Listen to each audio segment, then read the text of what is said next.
Hello everyone, welcome back to G tech poly. दोस्तों, हम RCC की स्टडी कर रहे हैं और आज इसका लेक्चर नंबर 5 है, जिसमें कि हम chapter number 2 working stress method का पार्ट 3 स्टडी करेंगे। अब तक हम सेकंड चैप्टर के 2 पार्ट कवर कर चुके हैं और हमने इसके स्टार्टिंग के इम्पोर्टेंट टॉपिक्स कवर कर लिए थे।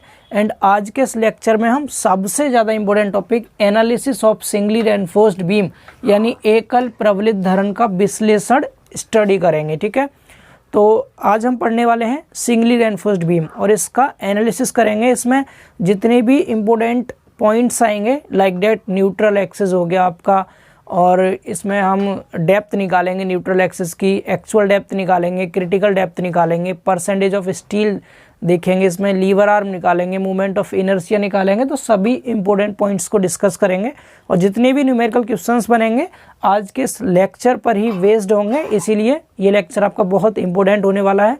सभी फॉर्मूले इसी लेक्चर में कवर होंगे आपके, जो भी इंपॉर्टेंट डेरिवेशन होगा उसको भी आपको समझाया जाएगा। तो पूरे लेक्चर को बहुत ध्यान से आपको समझना है। ठीक है, इसके बाद आपका वर्किंग स्ट्रेस मेथड का ये चैप्टर पूरी तरह फिनिश हो जाएगा। सिर्फ इसके न्यूमेरिकल क्वेश्चंस बचेंगे, तो उसको हम अगले लेक्चर में डिस्कस करेंगे।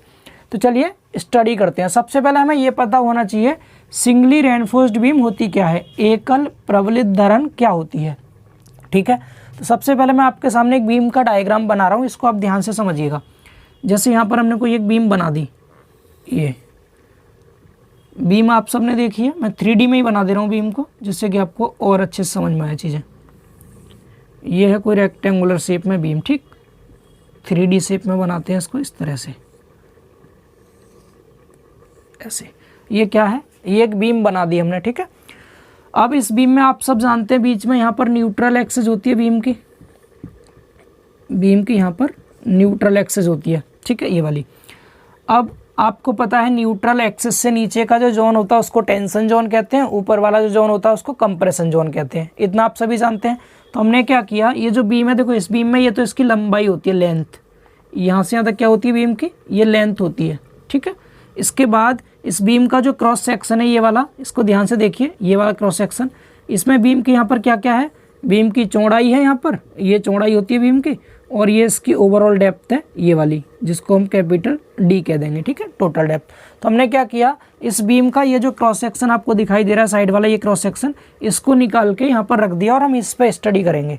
यानी हम इस बीम का क्रॉस सेक्शन यहाँ पर ले आए, क्योंकि बहुत बच्चों के मन में ये कन्फ्यूजन रहता है, सर ये चौड़ाई B है, ये गहराई D है, तो फिर इसकी लंबाई कहाँ है। मैंने इसलिए आपका ये बड़ा वाला बीम का डायग्राम बना के दिखा दिया, जिससे आप बता सकते हैं ये तो इसकी लंबाई होती है और ऐसे करके इसका क्रॉस सेक्शन होता है, जो हम अगर इसके अंदर से काट दें, यहाँ से इसको बाहर निकाल लिया, हमने यहाँ दिखा दिया। यानी ये चौड़ाई, ये गहराई, इस तरह से इसको रेक्टेंगल शेप में दिखा रखा है। उम्मीद है आपको ये चीज़ समझ आ रही होगी। ठीक है, अब मैं यहाँ से इसको हटा रहा हूँ, क्लियर ना। इस बीम का ये बड़ा वाला डायग्राम हटा रहा हूँ। यहाँ से मैं सिर्फ ये दिखाना चाह रहा था कि ये क्रॉस सेक्शन कहाँ से आता है। तो ये लंबाई होती है, चौड़ाई, ये गहराई होती है बीम की। ठीक, अब इसका क्रॉस सेक्शन देखिएगा आप लोग।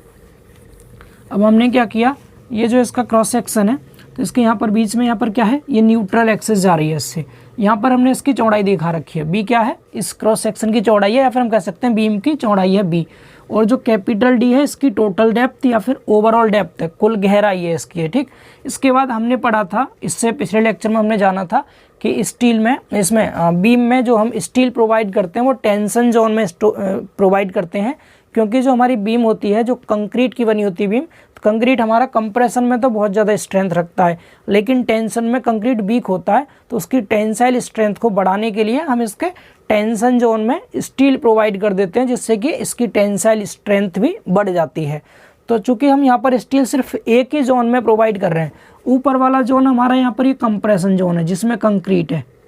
ये ऊपर वाला जोन क्या है, ये कंप्रेशन है, संपीड़न है, और नीचे वाला जो जोन है ये वाला क्या है, ये टेंशन है, टेंशन। ठीक है, ये टेंशन जोन है। तो आप सबको इतना तो पता है, स्टील हम कहाँ प्रोवाइड करते हैं, टेंशन में। तो यहाँ पर क्या हो रहा है, जब हम किसी भी बीम में सिर्फ उसके एक ही क्षेत्र में स्टील प्रोवाइड कर दें, तो उसको हम कहते हैं सिंगली रेनफोर्स्ड बीम, क्योंकि यहाँ पर इसको एक ही तरफ रेनफोर्समेंट प्रोवाइड किया गया है, केवल टेंशन में, तो इसलिए सिंगली कहेंगे। जब टेंशन और कंप्रेशन दोनों जगह हम स्टील डालेंगे तो उसको डबली रेनफोर्स्ड बीम कहते हैं। नाम से पता चला, सिंगली रेनफोर्स्ड बीम मतलब एकल प्रबलित धरण, यानी एकल मतलब हो गया एक ही साइड में आप क्या करेंगे, रेनफोर्समेंट प्रोवाइड करेंगे, तो आपकी सिंगली रेनफोर्स्ड बीम होगी। स्टील हमें सिर्फ कहाँ डालना है, टेंशन में सिंगली रेनफोर्स्ड बीम होगी। अगर हम स्टील टेंशन और कंप्रेशन दोनों में डालते तो डबली रेनफोर्स्ड बीम हो जाती। तो सिंगली रेनफोर्स्ड बीम की डेफिनेशन क्लियर है, जब किसी भी बीम के सेक्शन में हम केवल एक ही जोन में, ब्रैकेट में लिख सकते हैं आप, टेंशन में रेनफोर्समेंट प्रोवाइड करते हैं तो उसको हम सिंगली रेनफोर्स्ड बीम कहते हैं। इसकी डेफिनेशन आप ऑरली याद रखना, लिखने की आवश्यकता नहीं, आपको इतना तो याद रहेगा, ठीक है। अब इसके बाद थोड़ा सा इसके टर्म को समझेंगे अच्छे से। इतना समझ गए आप, न्यूट्रल एक्सिस से ऊपर का जोन कंप्रेशन, न्यूट्रल एक्सिस से नीचे का जोन टेंशन। स्टील हमने टेंशन में यहाँ प्रोवाइड कर रखी है, ठीक है। अब जब स्टील हम डालते हैं किसी भी बीम के अंदर, तो हम स्टील को जब प्रोवाइड करते हैं तो बीम का जो नीचे वाला सरफेस होता है ना, बॉटम सरफेस, उससे कुछ ऊंचाई पर डालते हैं, मतलब कुछ दूरी पर डालते हैं, बीच में कुछ गैप छोड़ देते हैं। अब ये गैप क्यों छोड़ा जाता है, क्योंकि आप सबको पता है अगर हम कंक्रीट को और स्टील को बिल्कुल बराबर यहीं पे हम नीचे ही प्रोवाइड कर देते हैं, स्टील को बिल्कुल यहाँ डाल देते हैं, तो इस केस में जब मौसम का इफेक्ट पड़ेगा, जब भी वातावरण का कोई प्रभाव पड़ता है किसी भी स्ट्रक्चर के ऊपर और सरफेस की कंक्रीट अगर झड़ जाए, तो उसके बाद स्टील की जो हमारी छड़ है वो दिखने लग जाएगी, और स्टील जब दिखेगा तो उस पर आप जानते हैं स्टील पर जंग बहुत जल्दी लगता है, और स्टील पर जंग लगता है तो वो ख़राब हो जाएगा आपका, ठीक है, सेक्शन। तो इसीलिए हम क्या करते हैं, थोड़ा सा कवर छोड़ करके तब स्टील प्रोवाइड करते हैं, जिससे कि मौसम के प्रभाव से हमारी स्टील बची रहे, इस पर जंग ना लगे। तो यहाँ पर क्या करेंगे, हम कवर छोड़ देते हैं। अब कवर हमारे दो तरह के होते हैं, कौन कौन से, जब हम इस बीम के सेक्शन के बॉटम सरफेस से लेके और स्टील की छड़ के बॉटम सरफेस तक की दूरी की बात करें, ये वाली जो दूरी है, इसको कहते हैं क्लियर कवर। क्या कहते हैं इसको, क्लियर कवर या फिर नॉमिनल कवर, हिंदी में शुद्ध आवरण बोलते हैं, ठीक। और स्टील के सेंटर से, कहाँ से, स्टील के सेंटर से लेके और बीम के बॉटम तक की दूरी यानी नीचे तक की दूरी, इसको कहते हैं इफेक्टिव कवर, प्रभावी आवरण। क्या कहते हैं इसको, प्रभावी आवरण कहते हैं। अब एसएससी जेईई में बहुत बार ये क्वेश्चन पूछा जाता है, नॉमिनल कवर की वैल्यू कितनी होती है। नॉमिनल कवर कह दो आप, या क्लियर कवर कह दो, या हिंदी में शुद्ध आवरण कह दो। तो नॉमिनल कवर की वैल्यू बीम के लिए कितनी होती है, स्लैब के लिए कितनी होती है, कॉलम के लिए कितनी होती है, फाउंडेशन के लिए कितनी होती है, ये सब वैल्यूज पूछी जाती हैं। तो मैं आपके लिए एक इंपॉर्टेंट डेटा दे रहा हूँ, आप लोग इसको याद रखिएगा। एक साइड में तो मैं लिख रहा हूँ यहाँ पर क्या, एक साइड में लिख दे रहा हूँ स्ट्रक्चर कौन कौन सी है, ठीक है। एक तरफ तो मैं यहाँ पर कुछ स्ट्रक्चर के नाम लिख रहा हूँ, स्ट्रक्चर हिंदी में संरचना कह सकते हैं आप, और दूसरी तरफ मैं यहाँ पर नॉमिनल कवर की वैल्यू लिख रहा हूँ, नॉमिनल कवर, ठीक, शुद्ध आवरण। और ये जो मैं आपको टेबल बना रहा हूँ ये बहुत इंपॉर्टेंट है जेईई के पर्पज से, ठीक। अगर हम सबसे पहले देखो, कोई भी आपकी घर बना हुआ है, बिल्डिंग बनी हुई है, तो बिल्डिंग में सबसे ऊपर क्या होता है, छत होती है, छत। और छत को हम सिविल इंजीनियरिंग की भाषा में स्लैब बोलते हैं। क्या बोलते हैं, स्लैब, ये है स्लैब। तो स्लैब के लिए जो हम क्लियर कवर छोड़ते हैं या नॉमिनल कवर लेते हैं, वो लेते हैं 20 mm। कितना लेते हैं, 20 mm लेते हैं। इतना समझ पा रहे हैं आप। बीम, इसके स्लैब के जस्ट नीचे क्या होता है, बीम होती है, बीम, बीम क्या होती है, बीम, सुनते रहिएगा ध्यान से। बीम के लिए 20 में 5, 25 mm लेते हैं क्लियर कवर की वैल्यू। नॉमिनल कवर कितना लेते हैं, 25 mm लेते हैं। बीम के नीचे क्या आता है, कॉलम होता है, कॉलम, ठीक, कॉलम, कॉलम। और कॉलम के जस्ट नीचे होती है फाउंडेशन। फाउंडेशन जानते हैं ना, नींव जिसे कहते हैं, फाउंडेशन, ठीक। तो हमने स्लैब और बीम का याद कर लिया 20, 25। अब कॉलम और फाउंडेशन के लिए इन दोनों की वैल्यू को डबल कर दो।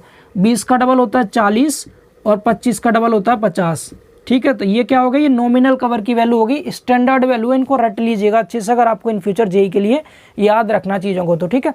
तो सबसे पहले नॉमिनल कवर कहते किसे हैं, ये समझ आ रहा है। किसी भी बीम के सेक्शन के निचले सरफेस से और स्टील की छड़ के निचले सरफेस तक की जो दूरी है वो आपका क्लियर कवर होता है या नॉमिनल कवर होता है। तो इसकी जो वैल्यू होती है स्लैब, बीम और कॉलम के लिए, फाउंडेशन के लिए आपके सामने लिखी हुई है, इनको आप नोट कर लें, ठीक।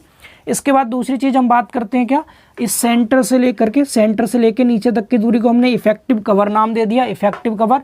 तो ये जो कैपिटल डी है, इस कैपिटल डी में से अगर मैं इस इफेक्टिव कवर को माइनस कर दूं तो हमें स्मॉल डी की वैल्यू मिल जाएगी, ठीक है। अब चूंकि हम कैपिटल डी टोटल डेप्थ में से इफेक्टिव कवर माइनस कर रहे हैं, इसीलिए जो हमें डेप्थ मिलती है उसको कहते हैं इफेक्टिव डेप्थ। क्या कहते हैं उसको, इफेक्टिव डेप्थ।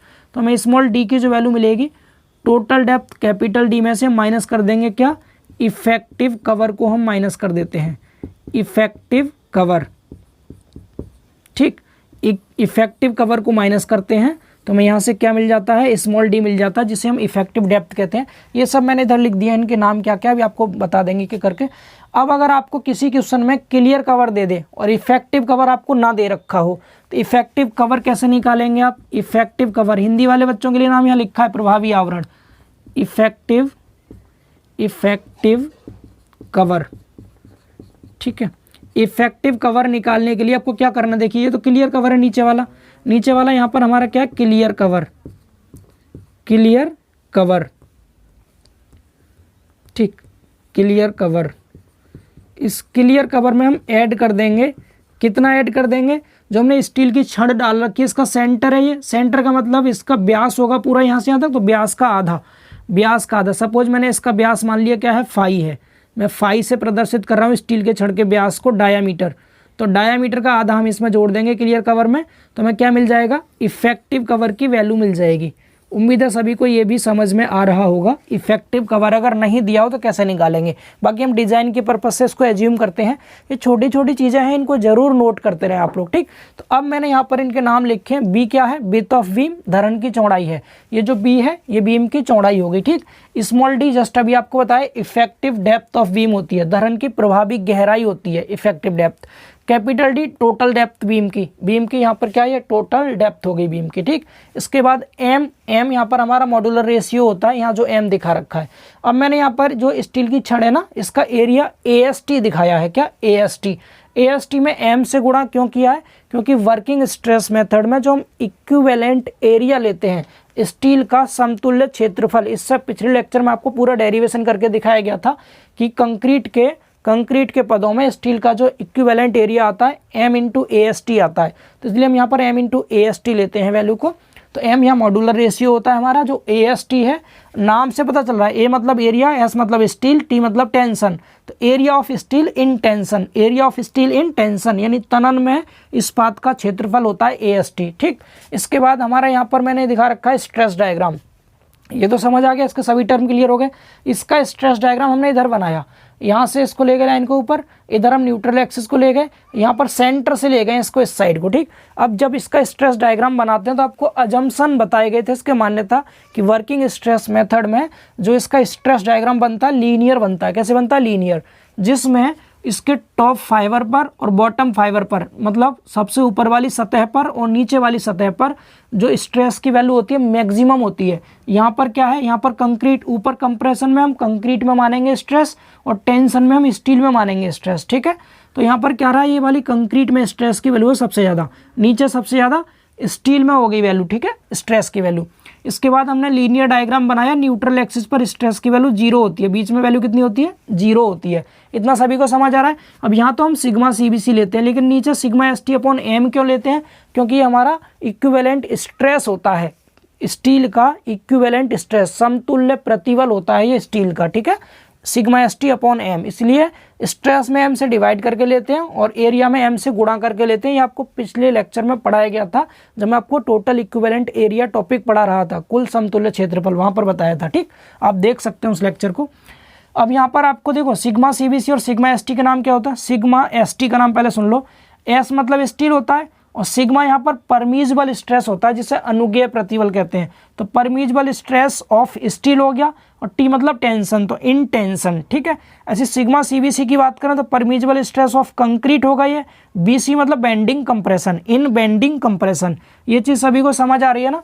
तो यहाँ पर जो आपके सामने सब कुछ लिखा हुआ है, उम्मीद है आप सबको ये समझ आया होगा। तो मैंने यहाँ पर आपको इस डायग्राम के बारे में, ये डायग्राम ये वैल्यूज सब कुछ समझाने की कोशिश की है। इसको आप नोट कीजिए एक बार। यहाँ जो फाई है इस स्टील का क्या है, व्यास है, ठीक है, व्यास फाई। हालांकि हम स्मॉल d से भी दर्शा सकते हैं, डाया होता है D4, लेकिन d हमने यहाँ डेप्थ को ले रखा है, इसलिए मैंने फाई दिखाया है, डाया ना d ना दिखा करके। इसका स्क्रीनशॉट आप एक बार जल्दी से लीजिए, फिर आगे मूव करते हैं। चलिए अब इसको रफ करते हैं और आगे देखिए। अब ये डायग्राम वगैरह आप लोग बनाइएगा अच्छे से। ये क्लास बहुत इंपॉर्टेंट है, पूरा लेक्चर देख लीजिए आप लोग, एक भी फॉर्मूला आपसे बचेगा नहीं और सब कुछ क्लियर हो जाएगा आपको अच्छे से। और फिर क्वेश्चंस अगले लेक्चर में जब हम करेंगे ना तो आपको बहुत आसान लगेंगे और बार बार रिपीट होंगी चीज़ें ये, तो आपको इजीली याद भी हो जाएगा। ठीक, ये मैं जो लिखा हुआ है इसे मिटा रहा हूँ यहाँ से। ये तो आपको पता चल ही गया था।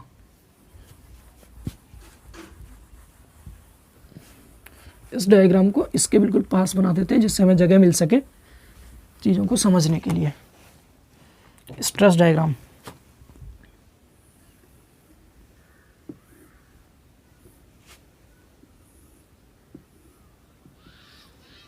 यहाँ पर वैल्यू सिग्मा CVC और यहाँ पर सिग्मा ST/m, ठीक है। ये न्यूट्रल एक्सिस है। अब हम सबसे पहला टॉपिक पढ़ेंगे अपना इसके अंदर, एनालिसिस के अंदर ही पढ़ रहे हैं, ठीक। पहला टॉपिक रहेगा हमारा न्यूट्रल एक्सिस की डेप्थ, यानी depth of neutral axis. Depth of neutral axis को शॉर्ट में हम NA लिख दे रहे हैं, ठीक है। हिंदी में कह सकते हैं अब न्यूट्रल एक्सिस को उदासीन अक्ष कहते हैं या फिर बल शून्य रेखा। कुछ बुकों में ये बल शून्य रेखा दे रखा होगा, यानी ऐसी रेखा जिस पर बल की वैल्यू 0 होती है, बल शून्य रेखा की गहराई, बल शून्य रेखा की गहराई। अब देखिए न्यूट्रल एक्सिस की डेप्थ निकालते तो हम दो तरह की डेप्थ पढ़ेंगे यहाँ पर, एक एक्चुअल डेप्थ पढ़ेंगे और दूसरा क्रिटिकल डेप्थ पढ़ेंगे। तो इसमें भी आप AB करके लिख लीजिए। ए लिख लीजिए आप क्या, depth of actual neutral axis. Actual neutral axis, actual मतलब होता है वास्तविक, एक्चुअल मतलब क्या होता है हिंदी में, वास्तविक, ठीक है। एक्चुअल हिंदी में लिख लीजिए इसको वास्तविक, बल शून्य रेखा की गहराई, बल शून्य रेखा की गहराई, वास्तविक बल शून्य रेखा की गहराई, ठीक है। अब देखिए पहले तो ये समझ लीजिए वास्तविक बल शून्य रेखा क्या होती है और आपकी क्रिटिकल न्यूट्रल एक्सिस की डेप्थ यानी कि क्रांतिक बल शून्य रेखा होती क्या है। तो वास्तविक बल शून्य रेखा की गहराई से मतलब है जब हम न्यूट्रल एक्सिस की डेप्थ को मूवमेंट एरिया मेथड की सहायता से ज्ञात करेंगे तो उसको हम कहेंगे एक्चुअल न्यूट्रल एक्सिस की डेप्थ। समझ पा रहे, मैं लिख देता हूँ यहाँ पर थ्योरी के रूप में, लिख लीजिए आप लोग। यहाँ लिखेंगे हम क्या, जब न्यूट्रल एक्सिस की गहराई, गहराई मतलब डेप्थ, जब न्यूट्रल एक्सिस की गहराई मूवमेंट एरिया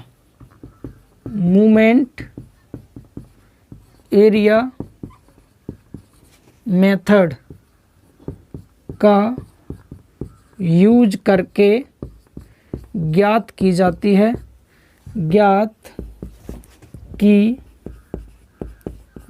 है, तो उसे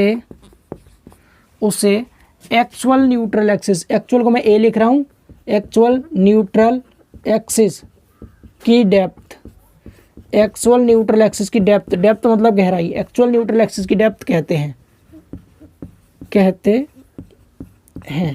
ठीक है। क्या कहेंगे इसको, एक्चुअल न्यूट्रल एक्सिस की डेप्थ कहेंगे। इतना सभी को समझ आ रहा है। जब हम किसका यूज करेंगे, मूवमेंट एरिया मेथड का। अब मूवमेंट एरिया मेथड से मतलब ये हो गया जब हमें एक्चुअल न्यूट्रल एक्सिस की डेप्थ निकालनी है। अब देखो ये जो हमारी न्यूट्रल एक्सिस है ना, इसकी हम गहराई निकाल रहे हैं, ऊपर से कितनी गहराई पर है ये, यहाँ पर इसको मैंने गहराई को एक्स से प्रदर्शित कर दिया, मतलब किससे, एक्स से। कहने का मतलब हम एक्स की वैल्यू निकाल रहे हैं। जब हम depth of actual neutral axis कहेंगे तो इसके साथ सफिक्स में ए लगा देंगे, ठीक। और जब हम depth of critical neutral axis कहेंगे तो यहाँ पर सी लगाएंगे। तो पहले आप ये समझिए वास्तविक बल शून्य रेखा की गहराई कैसे निकालेंगे। तो हम एक्स ए की वैल्यू हमें यहाँ पर निकालनी है। तो हम यहाँ पर क्या करेंगे, हम न्यूट्रल एक्सिस के अबाउट मूवमेंट लेंगे। क्या लेंगे हम, टेकिंग मूवमेंट, लिख दीजिएगा ऐसे, taking movement about neutral axis. Hindi वाले बच्चे कह दीजिएगा उदासीन अक्ष के परितः आघूर्ण लेने पर, ठीक है। उदासीन अक्ष के परितः हम आघूर्ण लेंगे। अब आघूर्ण लेंगे तो हमने पढ़ा है फॉर्मूला, मूवमेंट बराबर होता है फोर्स इनटू डिस्टेंस। लेकिन हम यहाँ पर मूवमेंट एरिया मेथड यूज कर रहे हैं, तो यहाँ पर हम क्या यूज करेंगे, यहाँ पर फोर्स की जगह एरिया यूज करेंगे। तो क्या लिखेंगे, एरिया इनटू में डिस्टेंस। समझ पा रहे ना, फोर्स की जगह एरिया का यूज करेंगे। तो चलिए कर लीजिए।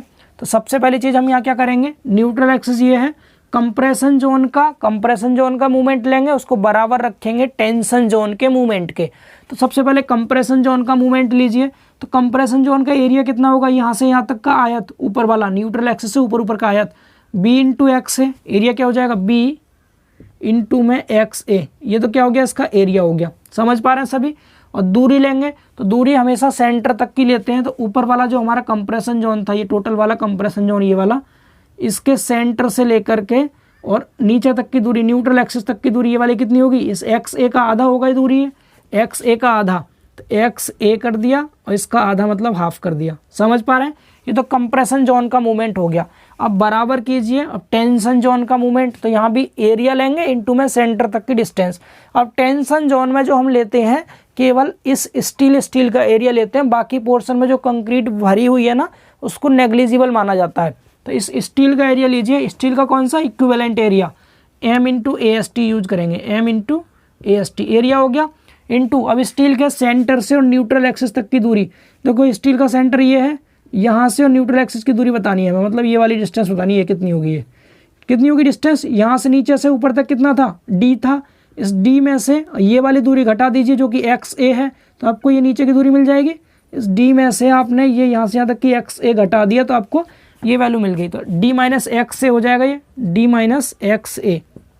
समझ पा रहे हैं। तो यही हमारा फॉर्मूला आ गया निकल के। फॉर्मूला क्या हो गया यहाँ से, बी इंटू एक्स ए का एक्स ए में गुणा करेंगे तो एक्स ए का स्क्वायर हो गया अपॉन में 2 बराबर इस साइड क्या आ गया, M into A S T और ब्रैकेट में D minus X A, D minus X A. ये बोलिए समझ आ रहा सभी को। तो ये हमारा क्या आ गया, ये हमारा वास्तविक बल शून्य रेखा की गहराई आ गई, वास्तविक बल शून्य रेखा की गहराई। ठीक है, depth of actual neutral axis. उम्मीद है आप सबको समझ आया होगा ये, इसको नोट कीजिए आप, फिर हम दूसरी डेप्थ निकाल के दिखाते हैं आपको। ठीक, चलिए हटा दें इसको। तो अब दूसरा लिख लीजिए बी, ए आपका लिख गया होगा, अब यहाँ बी लिखते हैं, depth of critical neutral axis. कौन सी, critical, critical neutral axis. Critical की हिंदी होती है क्रांतिक, हिंदी होती है इसकी क्रांतिक, क्रांतिक बल शून्य रेखा की गहराई। अब क्रांतिक बल शून्य रेखा की गहराई किसे कहेंगे, तो जब न्यूट्रल एक्सिस की गहराई, किसकी, न्यूट्रल एक्सिस की गहराई। अब मूवमेंट एरिया मेथड की जगह क्या लिख देंगे आप, वर्किंग स्ट्रेसेस का यूज करके, वर्किंग स्ट्रेसेस। और लिख के भी दिखा देते हैं यहाँ पूरा, ऐसे लिखिए, वर्किंग स्ट्रेसेस। और वर्किंग स्ट्रेसेस कौन कौन सी हमारी, सिग्मा सीबीसी और सिग्मा एसटी। लिख लीजिएगा ब्रैकेट में आप, sigma CBC and sigma ST. मिटाई देते हैं यहाँ पर पीछे का, दिख रहा है ना सबको। ये दूसरा पेन यूज करते हैं, डार्क बहुत चल रहा है ये। कौन कौन से, sigma CBC and sigma ST का यूज करके ज्ञात की जाती है, ज्ञात मतलब फाइंड आउट, ज्ञात की जाती है तो उसे क्रिटिकल, क्रिटिकल मतलब सी हो गया, सी। ठीक है, क्रिटिकल न्यूट्रल एक्सिस की डेप्थ कहते हैं, क्रिटिकल न्यूट्रल एक्सिस की डेप्थ कहते हैं। तो एक्चुअल वाला फॉर्मूला आप सब ने लिख लिया, ये नहीं लिखा तो इसको नोट कर लीजिए। अब मैं आपको वर्किंग स्ट्रेस का यूज करके निकाल के दिखाता हूँ क्रिटिकल न्यूट्रल एक्सिस की डेप्थ। अब यहाँ पर वर्किंग स्ट्रेस का यूज कर रहे हैं हम, तो इस बार हमें स्ट्रेस डायग्राम की हेल्प लेनी होगी। किसकी, स्ट्रेस डायग्राम की हेल्प लेनी होगी। ये जो आपके सामने स्ट्रेस डायग्राम बना हुआ है ना, अब इसकी हेल्प से करेंगे। तो स्ट्रेस डायग्राम में आप सबको दिखाई दे रहा है, दो त्रिभुज बन रहे हैं, एक तो इधर का त्रिभुज बन रहा है, एक नीचे का त्रिभुज बन रहा है। तो यहाँ पर आप क्या कर दीजिए, ये दोनों देखने में एक जैसे हैं तो सिमिलर ट्रेंगल है, ये समरूप त्रिभुज है। ठीक है, तो आप यहाँ लिख सकते हैं क्या, फ्रॉम यहाँ लिख दे रहा हूँ मैं, या इधर लिख लीजिए, इधर यहाँ से नीचे से, फ्रॉम सिमिलर ट्रायंगल, हिंदी में कह दीजिएगा समरूप त्रिभुज से, समरूप त्रिभुज से। अब सिमिलर ट्रायंगल की प्रॉपर्टी आप सब जानते होंगे अच्छे से, कोई भी समरूप त्रिभुज हो तो उन दोनों त्रिभुज के आधार और ऊंचाई का जो रेशियो होता है वो सेम होता है। ठीक है, तो इसका बेस कितना है, इसका सिग्मा सीबीसी है और इसका ये गहराई कितनी है ऊपर वाले त्रिभुज की, XA है। समझ पा रहे हैं ना, क्या है सिग्मा CBC और XA। अब हम क्रिटिकल निकाल रहे हैं, तो क्रिटिकल में XA की जगह आप XC का यूज करेंगे। किसका, XC का यूज करेंगे इस बार, ठीक है। क्रिटिकल न्यूट्रल एक्सिस निकाल रहे हैं तो आप दोबारा से डायग्राम बनाइएगा पूरा, और इस बार आप इसमें XC दिखाइएगा दर्शाने के लिए, ठीक। एक्चुअल वाले में XA दर्शाया था, इसको मैं मिटा रहा हूँ, ये आप सबने लिख लिया होगा। चलिए, तो अब यहाँ पर देखिए ध्यान से, सबसे पहले हमें XC निकालना। समरूप त्रिभुज ये वाला है हमारा, तो हम क्या कर देंगे यहाँ पर x, इसका आधार कितना है सिग्मा CBC और ये कितना है XC, तो लिख दीजिए सिग्मा CBC अपॉन में XC। ये तो हो गया ऊपर वाले त्रिभुज का। बराबर रखिए नीचे वाले त्रिभुज का। पहले आपने इधर आधार लिया था, फिर इसकी ऊंचाई, ऐसे पहले इसका आधार कितना है, इसका आधार sigma ST upon M, sigma ST upon M इसका आधार हो गया। एंड अपॉन में इसकी ऊंचाई देखिए, यहाँ से यहाँ तक की दूरी, यानी सेंटर से लेके यहाँ तक की दूरी, सेंटर से ऊपर तक की दूरी स्मॉल d था, स्मॉल d में से XC माइनस हो जाएगा तो क्या बचेगा, स्मॉल d माइनस XC। ये बोलिए सभी को समझ आ रहा है। ये वाला M नीचे आ जाएगा यहाँ पर, तो यहाँ से हमें क्या मिल जाएगा, ये यहाँ से मिल जाएगा सिग्मा CBC अपॉन में XC बराबर सिग्मा ST अपॉन में M D माइनस XC। हमें XC निकालना है, यहाँ से क्या निकालना है XC, तो आप क्रॉस मल्टीप्लाई कर लीजिए, क्रॉस मल्टीप्लाई इसका इसमें, इसका इसमें। तो जब इसका इसमें करेंगे तो क्या आएगा, यहाँ से M का गुणा D के साथ MD और सिग्मा CBC, तो क्या आ जाएगा M sigma CBC into D। समझ पा रहे हैं, माइनस में फिर M XC का गुणा कीजिए इसमें, तो क्या आएगा M sigma CBC into XC। समझ आया। बराबर में अब इन दोनों का मल्टीप्लाई, तो सिग्मा ST इंटू XC आएगा, क्या आएगा सिग्मा ST इंटू में XC।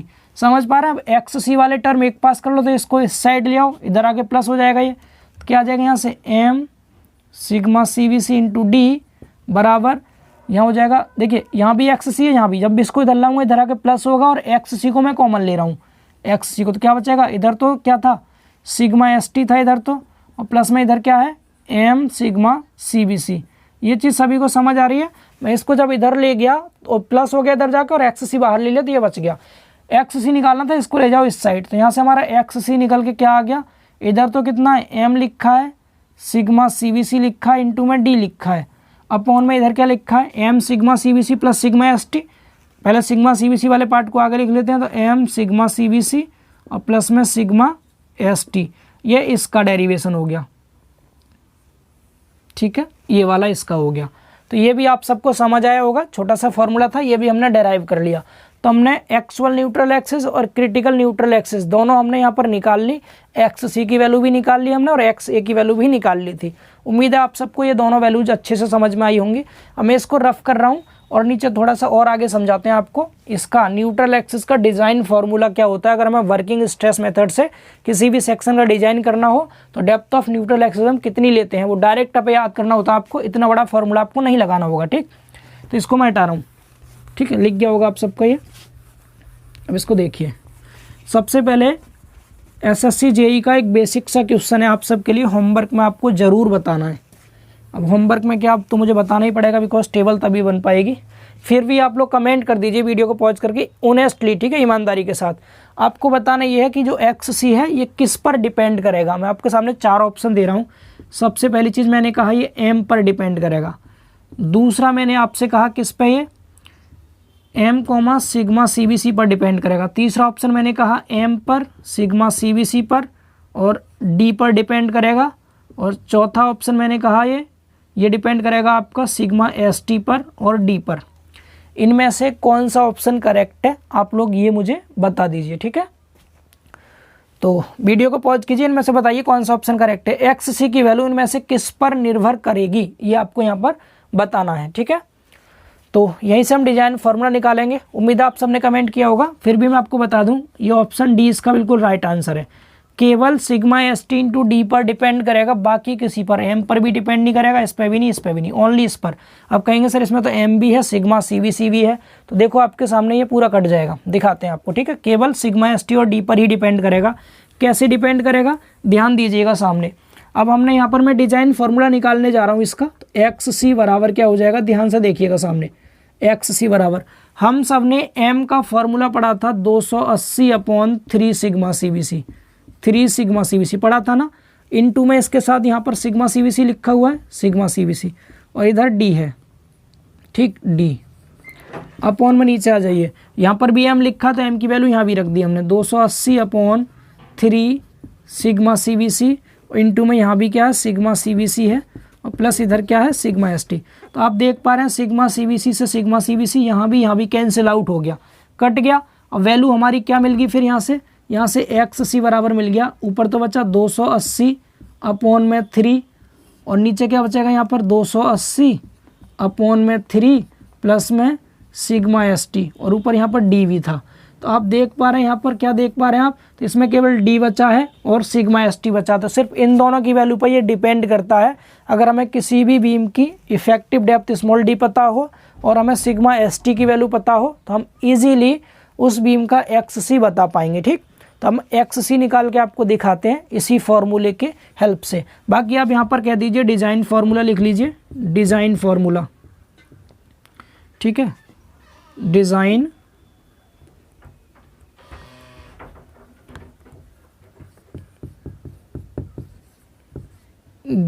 फार्मूला। डिज़ाइन फार्मूला हम कौन सा यूज़ करते हैं, देखो ये D को छोड़ के बाकी सबको हम K मान लेते हैं। क्या मान लेते हैं K, तो यहाँ पर आ जाएगा XC बराबर K इंटू में D, क्या आ जाएगा XC बराबर K इंटू D। तो डेप्थ ऑफ न्यूट्रल एक्सिस निकालते ना जब हम डिज़ाइन करते हैं वर्किंग स्ट्रेस मेथड से, तो ओनली XC बराबर K इंटू D लगाते हैं और K की वैल्यू हम रट लेते हैं, याद कर लेते हैं। अब K की वैल्यू आप देख पा रहे हैं किस पे डिपेंड कर रहा है, इस K को कहते हैं हम क्या, ये हमारा फैक्टर होता है, फैक्टर ऑफ न्यूट्रल या फिर न्यूट्रल एक्सिस डेप्थ फैक्टर कहते हैं इसको, या depth factor of neutral axis कह दीजिए इसको, कि यहाँ पर क्या होता है depth factor of neutral axis, मतलब ये फैक्टर है, इसकी वैल्यू किस पे डिपेंड करेगी। तो आप देख पा रहे हैं यहाँ पर हमने जब सब कुछ काटा D को छोड़ के बाकी सब सिर्फ इतना बचा था, ये सिर्फ यही तो बचा है D को छोड़ के बाकी ये, तो सिग्मा ST पर निर्भर कर रही है K की वैल्यू, यहाँ आप देख पा रहे होंगे। तो K की वैल्यू हमें निकालने के लिए सिर्फ सिग्मा ST की वैल्यू पता होना चाहिए। तो हम यहाँ पर लिख देंगे ये जो डिपेंड करेगा, जो एक K की वैल्यू वो किस पे डिपेंड करेगी, ये डिपेंड करेगी ओनली ग्रेड ऑफ स्टील पर। किस पर, ग्रेड ऑफ स्टील पर। तो मैं आपके सामने एक इंपॉर्टेंट टेबल बना रहा हूँ जो आपको याद कर लेनी है अच्छे से। यहाँ लिख लीजिए grade of steel, grade of steel, ठीक, ग्रेड ऑफ स्टील। अब स्टील की कौन कौन सी ग्रेड हम ज़्यादा यूज करेंगे, एक तो Fe 250 का यूज करेंगे, एक Fe 415 का यूज करेंगे और एक Fe 500 का। इन तीन का हम ज़्यादा यूज करेंगे, ठीक है। इन तीन के लिए सिग्मा ST की वैल्यू क्या होती है, सिग्मा ST की वैल्यू तो आप सबको पता होगा, ये हमारी यील्ड स्ट्रेस होती है और सिग्मा ST परमिजुअल स्ट्रेस होता है। परमिजुअल स्ट्रेस की वैल्यू निकालने के लिए हम इसमें क्या करते हैं, वो फैक्टर ऑफ सेफ्टी से डिवाइड करते हैं, सुरक्षा गुणांक से, जो कि 1.78 होता है वर्किंग स्ट्रेस मेथड में स्टील के लिए। तो इसमें आप 1.78 से डिवाइड कीजिए तो ये आता है 140, कितना आता है ये 140 आता है, ठीक है। आपको दिखा भी देते हैं इन सब की वैल्यू क्या क्या है, आपको बताई गई थी वैल्यू, बाकी कैलकुलेटर से हम निकाल के दिखा देते हैं आपके सामने। देखिए 250 को आपने डिवाइड किया 1.78 से, तो ये 140.44 आता है, 140 ले लेते हैं हम इसको, ठीक है, न्यूटन पर mm स्क्वायर में, किसमें, न्यूटन पर mm स्क्वायर में।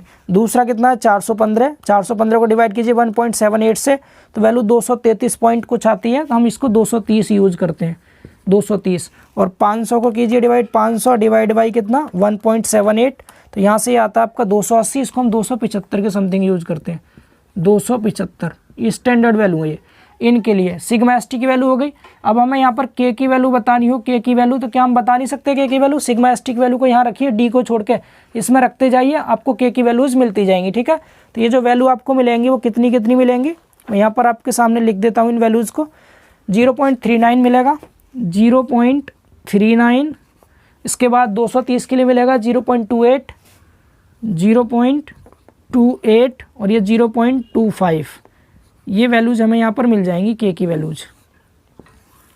समझ पा रहे हैं सभी, K की वैल्यू मिल जाएंगी। इनके नाम भी होते हैं, ये जो हमारा होता है 250, ये माइल्ड स्टील होता है, आप सबको पता है, ये माइल्ड स्टील होता है। ये दोनों H/SD होते हैं, ये भी H/SD और ये भी H/SD, दोनों ग्रेड, ठीक है। इनके नाम से दे दे तो आप इस तरह याद रखना। सिग्मा ST की वैल्यू यहाँ रख के देखना, आप यहाँ 140 रखना, इसको सॉल्व करना, वैल्यू आपको मिलेगी 0.39।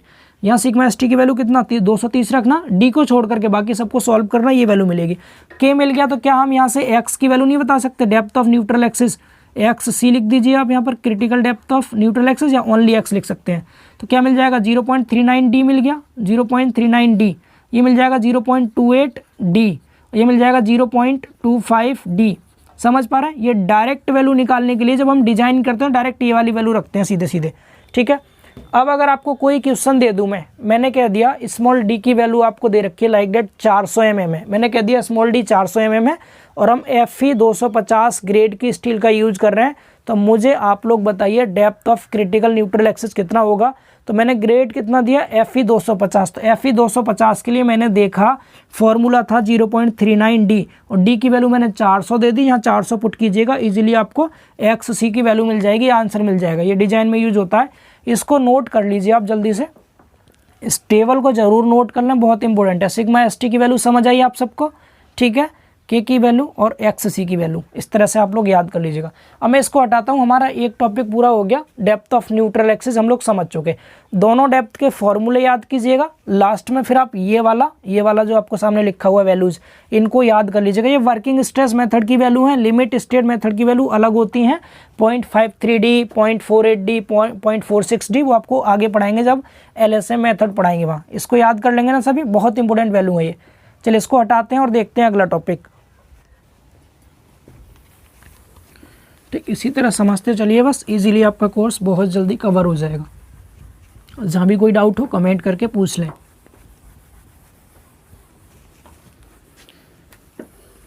तो दोनों फार्मूलों को लिख करके याद कीजिए, एक्चुअल क्रिटिकल को, बाकी मैं न्यूमेरिकल क्वेश्चन भी कराऊंगा तो वहाँ इजीली आपको ऑटोमेटिक याद हो जाएंगे, ठीक है।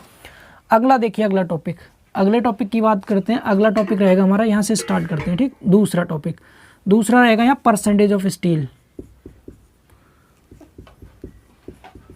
परसेंटेज ऑफ स्टील, ठीक, लिख सकते हैं आप इस्पात की प्रतिशत मात्रा, इस्पात की प्रतिशत मात्रा, मात्रा ऐसे, ठीक है, इस्पात की प्रतिशत मात्रा। अब स्टील की परसेंटेज वैल्यू कितनी लेते हैं हम, तो सबसे पहली चीज़ आपको परसेंटेज निकालना आना चाहिए हर चीज़ का। परसेंटेज कैसे निकालते हैं, देखिए आपने इतना तो पढ़ा होगा, जैसे अगर मैंने आपको कोई एग्ज़ाम हुआ उसमें 500 नंबर का पूर्णांक था, टोटल 500 नंबर का था, और सपोज आपने इसमें 500 नंबर में से लाइक डेट आपने 300 नंबर गेन कर लिए, और मैंने कहा आप मुझे इसकी परसेंटेज वैल्यू बताओ कितनी आएगी। तो आप क्या करते हैं, जो टोटल वाला पूर्णांक होता है, मैंने क्या बोला आपको, मैंने बोला आपको टोटल पूर्णांक 500 का था, इसमें से आपके 300 नंबर आए हैं, तो हम क्या करते हैं, जो टोटल पूर्णांक होता है उसको नीचे लेते हैं, जितने नंबर आपने गेन किए उसको ऊपर लेते हैं, 500 में से 300 नंबर आए। परसेंटेज निकालने के लिए हम 100 से मल्टीप्लाई कर देते हैं। अगर आप इसको देखेंगे सॉल्व करके, तो यहाँ क्या देख पा रहे हैं आप, 1 0 2 0, दोनों जीरो कैंसिल हो गई, 5 से आपने इसको काटा तो कितनी 20 बार कट गया, 20 या 60, तो आपका 60% आ गया। कितना आ गया, 60%। तो हम किसी भी चीज़ का परसेंट निकालते हैं, टोटल वाली वैल्यू को नीचे रखते हैं, उसमें से जितना आपने गेन किया उसको ऊपर लेते हैं। तो सेम यही कॉन्सेप्ट हम यहाँ पर लगाएंगे, जो डायरेक्ट वाला फॉर्मूला आपको याद करना है, उसका कोई अलग कॉन्सेप्ट नहीं नया, इसी तरह से आपको उसको याद करना होगा। कैसे याद करेंगे, हमें परसेंटेज ऑफ स्टील निकालना ना, हम पी से डिनोट करते हैं इसको, किससे, पी से, पी कह दीजिए या P% कह दीजिए।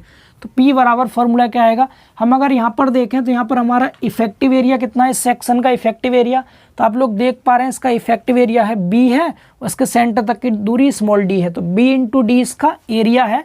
अगर मैं इसका इफेक्टिव एरिया बात करूँ तो B इंटू डी। अब इस B इंटू डी के पोर्शन में हमने, ये तो नीचे तो कवर था, उसको नहीं इसमें कंसीडर करते, ठीक। B into D total area है ये वाला, इसमें से कितना एरिया में आपने स्टील डाल रखी है, आपने स्टील डाल रखी है इसमें AST ये वाली, ठीक है, कितनी AST आपने स्टील डाल रखी है। यहाँ MAST नहीं बोलेंगे, ओनली AST। M तो तब यूज करते हैं जब न्यूमेरिकल में कैलकुलेशन करेंगे, यहाँ पर क्या यूज करेंगे आप, AST यूज करेंगे। तो आप यहाँ क्या देख पा रहे हैं, टोटल आपके पास जो एरिया था B इंटू डी था, टोटल को नीचे लिखते हैं B इंटू डी, ठीक है। इसमें से स्टील का एरिया कितना यूज किया है आपने, AST आपने, यानी इतने पोर्शन में, इतने स्टील के इतने पोर्शन में आपने इसमें स्टील प्रोवाइड की है इसके टेंशन में, ठीक। इसमें आप 100 से मल्टीप्लाई कर दीजिए तो आपको परसेंटेज, स्टील की परसेंटेज वैल्यू मिल जाएगी ये वाली। तो यहाँ पर आप देख पा रहे हैं क्या मिल गया आपको, परसेंटेज फार्मूला मिल गया। अगर आपको किसी भी बीम के B की वैल्यू, स्मॉल d की वैल्यू और AST की वैल्यू पता हो, तो परसेंटेज ऑफ स्टील आप इजीली बता पाएंगे AST अपॉन BD इंटू में 100%। इस तरह से सभी को समझ आ रहा है ये चीज़, ठीक है। अब जब आपको AST नहीं दे रखा हो, ये तो कब हो गया, जब when AST इज गिवन, जब AST दिया हो तब आप ये वाला फॉर्मूला यूज करेंगे।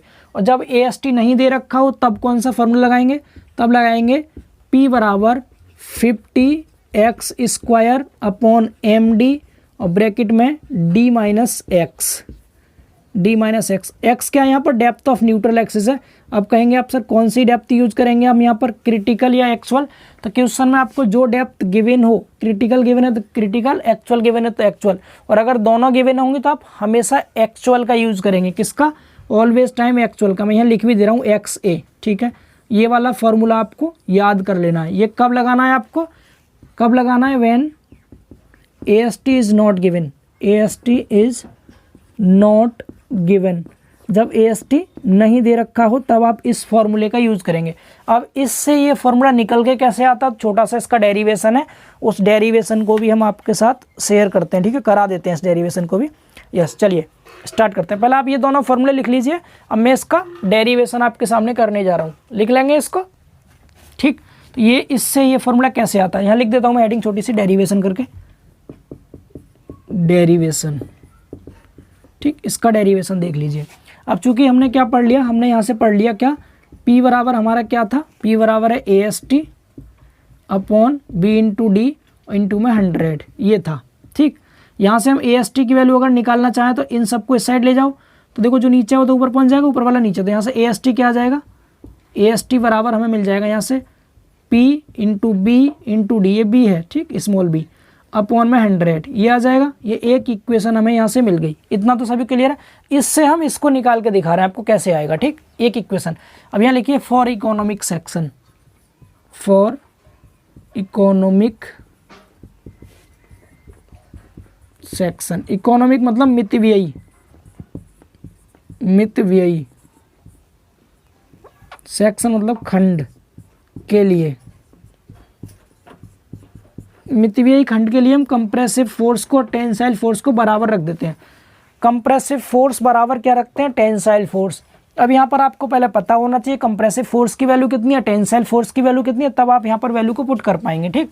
तो मैं आपके सामने पहले वैल्यू निकाल के दिखा दूँ, पर रफली यहाँ पर देख सकते हैं आप, चूँकि हमने पढ़ा है क्या, स्ट्रेस इक्वल टू क्या होता है, force upon area, force upon area, ये हमने पढ़ा है। तो हम यहाँ पर क्या करेंगे, जब हम कंप्रेसिव फोर्स निकालेंगे, इसके बाद कर रहे हैं आगे सॉल्व, ठीक है, इसके बाद सॉल्व कर रहे हैं।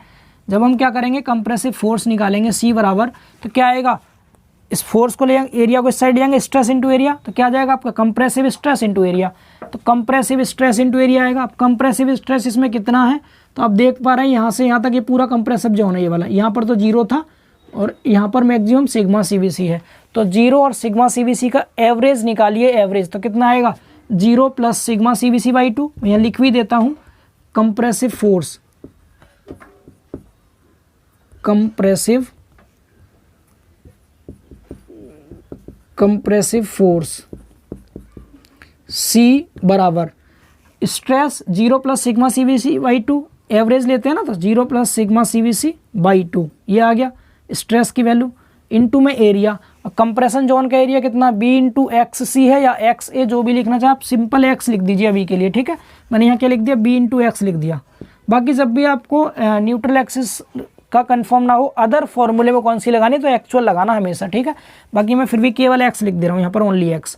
तो B इंटू एक्स क्या हो गया, इस कंप्रेशन जोन का एरिया हो गया B इंटू एक्स, और स्ट्रेस की वैल्यू इस स्ट्रेस डायग्राम से ली, एरिया की वैल्यू हमने इसके सेक्शन से ले ली, ठीक है। इतना समझ पा रहे हैं। तो यहाँ से हमें क्या मिल गया, ये हमें यहाँ से स्ट्रेस इंटू एरिया C की वैल्यू मिल गई, C मिल गया। एंड ऐसे ही अगर हम निकालें tensile force, tensile force T बराबर, तो टेंसाइल स्ट्रेस लेंगे, टेंसाइल स्ट्रेस यहाँ पर कितना है, यहाँ पर केवल स्टील की छड़ डाल रखी है, इसमें कोई एवरेज लेने की आवश्यकता नहीं है, क्योंकि स्टील के सेंटर पर ही हम सिर्फ देखेंगे, यहाँ पर बाकी सब में तो कंक्रीट भरी हुई है, जिसको नेग्लिजिबल यहाँ मान लिया जाता है। तो ओनली आपको ये वाला यूज करना है, स्ट्रेस कितना, सिग्मा ST अपॉन M, इसको यूज करना है। और इनटू में जो ये तो हो गया sigma ST upon M, into में अब जो एरिया लेंगे आप, एरिया भी केवल इस स्टील की छड़ का लेंगे जो कि MAST है। कैलकुलेशन के लिए MAST लेते हैं, लेकिन परसेंटेज ऑफ स्टील में केवल AST लिया है। क्योंकि AST क्यों लिया? क्योंकि हमने इतने पोर्शन का एरिया लिया है, बट यहाँ पर वैल्यू लेंगे तो वैल्यू कितनी है? M into AST। तो ये M से M कैंसिल हो जाएगा, तो T की वैल्यू भी हमें क्या मिल गई यहाँ से? सिग्मा ST इंटू में AST। ये हमारी टेंसाइल फोर्स की वैल्यू है, ये टेंसाइल फोर्स की वैल्यू है। और इधर आपने कंप्रेसिव फोर्स C की वैल्यू देखी, सिग्मा CBC/2 इंटू में BX, B इंटू X, ठीक है। ये आपकी C की वैल्यू है। इन दोनों T और C की वैल्यू को यहाँ पुट करेंगे हम। मैं ये फॉर्मूले मिटा रहा हूँ आपके सामने जो लिखे हुए हैं, ठीक है, इतना नोट कीजिए आप लोग। अब इसको हटा दें, इसको हटाते हैं, परसेंटेज ऑफ स्टील के हम दोनों फार्मूले प्रूव कर लेंगे इजीली। अच्छा, T और C के फार्मूले भी आप जरूर लिख लें, इनका यूज़ होगा आगे, ठीक है। इन दोनों फार्मूलों का आगे यूज़ होगा, इनको भी आप लिख लीजिएगा, टेंसाइल फोर्स की और कंप्रेसिव फोर्स की वैल्यू को यहाँ पुट कीजिए। कंप्रेसिव फोर्स की वैल्यू कितनी थी? सिग्मा CBC/2 और ऊपर है इंटू में B इंटू X बराबर T की वैल्यू कितनी है? Sigma ST into AST। Sigma CBC को इधर ले जाओ, AST को इधर ले जाओ, तो यहाँ से क्या मिल जाएगा आपको? यहाँ से मिल जाएगा ये B इंटू X अपॉन में यहाँ 2 है और AST नीचे आएगा तो AST, और बराबर इधर क्या आया? सिग्मा ST और ये सिग्मा CBC इसके नीचे आ गया। ये चीज़ समझ में आ गई? क्या कर दिया मैंने? इस AST को इधर ले गया, इस नीचे आ गया, इसको इधर लाया, इसके नीचे आ गया, तो यहाँ से आपको ये मिल गया। एक तो आपको ये फर्स्ट इक्वेशन तो ये थी आपके पास, ठीक। यहाँ पर आप क्या कर सकते हैं? फर्स्ट इक्वेशन से AST की वैल्यू रख दो, हालांकि वहीं रख दो वैल्यू, यहाँ रख दो इधर, इसको बाद में करना, पहले यहाँ पर AST की वैल्यू रख लो। देखो क्या मिलेगा आपको? Sigma CBC/2 into B into X बराबर सिग्मा ST इंटू AST की वैल्यू इक्वेशन फर्स्ट से पुट कर रहे हैं, small p into B into D upon में 100, यही था, अपॉन में 100, ये ठीक है। इतना आ गया, समझ पा रहे हैं? अब आप इनको एक तरफ कर लो, सॉल्व कर लो, इसको ले जाओ, AST को, सिग्मा ST को छोड़कर सब कुछ इधर ले जाओ, सब कुछ इधर ले जाएंगे तो जो नीचे है वो तो ऊपर पहुंच जाएगा यहाँ पर, तो क्या आ जाएगा? देखो इसको सिग्मा CBC को इधर लाना है हमें, तो इसको तो हटा दो, यहाँ से क्या बचेगा? ये 100 ऊपर जाएगा तो 100 हो गया, B हो गया इंटू X हो गया, अपॉन में ये तीनों चीज़ नीचे आएंगे इसके, तो 2 हो गया, B हो गया, और सॉरी 2 हो गया, P हो गया, B हो गया और D हो गया, ठीक है। ये PBD इसके 2 के पास आ गया और 100 इधर BX के पास पहुंच गया, सिग्मा CBC को इधर ले आओ तो सिग्मा ST अपॉन में सिग्मा CBC ये आ गया। ये समझ आ रहा सभी को? अब यहाँ से आगे देखिए, मैं ये मिटा रहा हूँ नीचे का पोर्शन, आपने लिख लिया होगा सबने ये, और यहाँ लिख के भी दिखा दीजिएगा आप कि हमने यहाँ पर AST की वैल्यू पुट की है, यहाँ पर from equation first, equation first से हमने AST की जगह पे ये वैल्यू रखी है, ये वाली, चाहे तो ब्रैकेट लगा देना तो आपको याद रहेगा इसकी जगह ये वैल्यू, ठीक। ये आ गया। अब देखिए सिमिलर ट्रायंगल से, सिमिलर ट्रायंगल से अगर आप सिमिलर ट्रायंगल से निकालेंगे इनमें रिलेशन आपस में, तो ये क्या है? सिग्मा CBC अपॉन X, यह क्या? सिग्मा CBC अपॉन में X बराबर यहाँ क्या है? Sigma ST upon M, sigma ST upon M, और इनटू में इसकी जो गहराई थी यहाँ से यहाँ तक की D माइनस एक्स, तो यहाँ से इसको सिग्मा CBC को इधर ले जाओ, इसको ऊपर ले जाओ, तो यहाँ से क्या मिल गया आपको? M मिल गया, ब्रैकेट में D माइनस एक्स मिल गया, अपॉन में X, ये बराबर क्या आ रहा है? Sigma ST upon sigma CBC।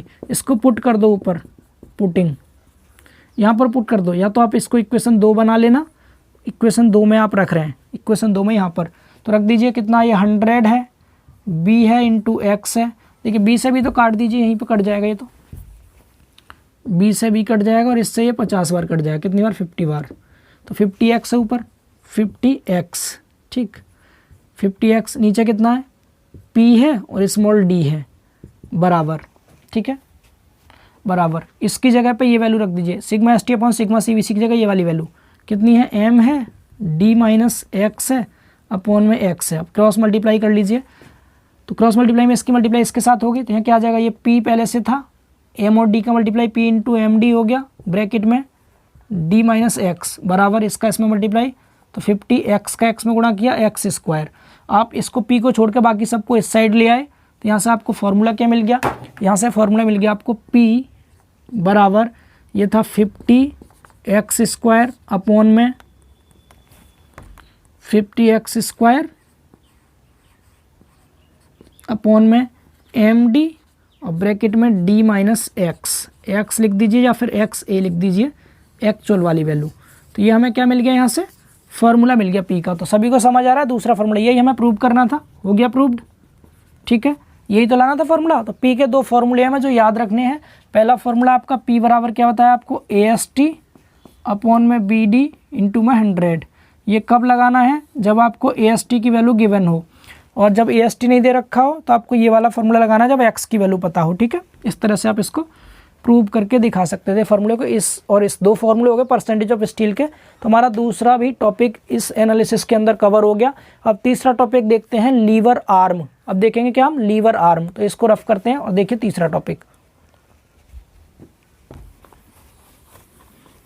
चलिए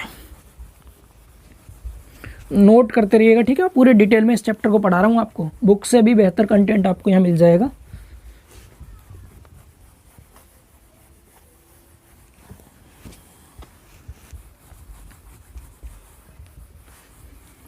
अब तीसरा देखिए, लीवर आर्म। तीसरा क्या देखेंगे, लीवर आर्म। इसके अंदर का पोर्शन साफ कर दो, नहीं क्योंकि इस डायग्राम का यूज होगा ना अभी, तो इसीलिए सिंपल बना लो इसको इस तरह से। अब लीवर आर्म यहाँ लिख लेते हैं। तीसरा टॉपिक है इसमें हमारा लीवर आर्म, हिंदी में कहते हैं उत्तोलक भुजा। उत्तोलक भुजा, लीवर आर्म। सबसे पहले लीवर आर्म की डेफिनेशन क्या है, उत्तोलक भुजा की परिभाषा क्या होती है। तो आप लोग यहाँ देख पा रहे हैं, ये आपका कंप्रेशन जोन था। ठीक है, कंप्रेशन जोन था, और यहाँ पर हमने इसका स्ट्रेस डायग्राम बना रखा है, स्ट्रेस डायग्राम। तो स्ट्रेस इनटू एरिया हमने टेंसाइल फोर्स निकाला था अपना, और ऊपर कंप्रेसिव। तो ये कंप्रेशन जोन है ऊपर वाला।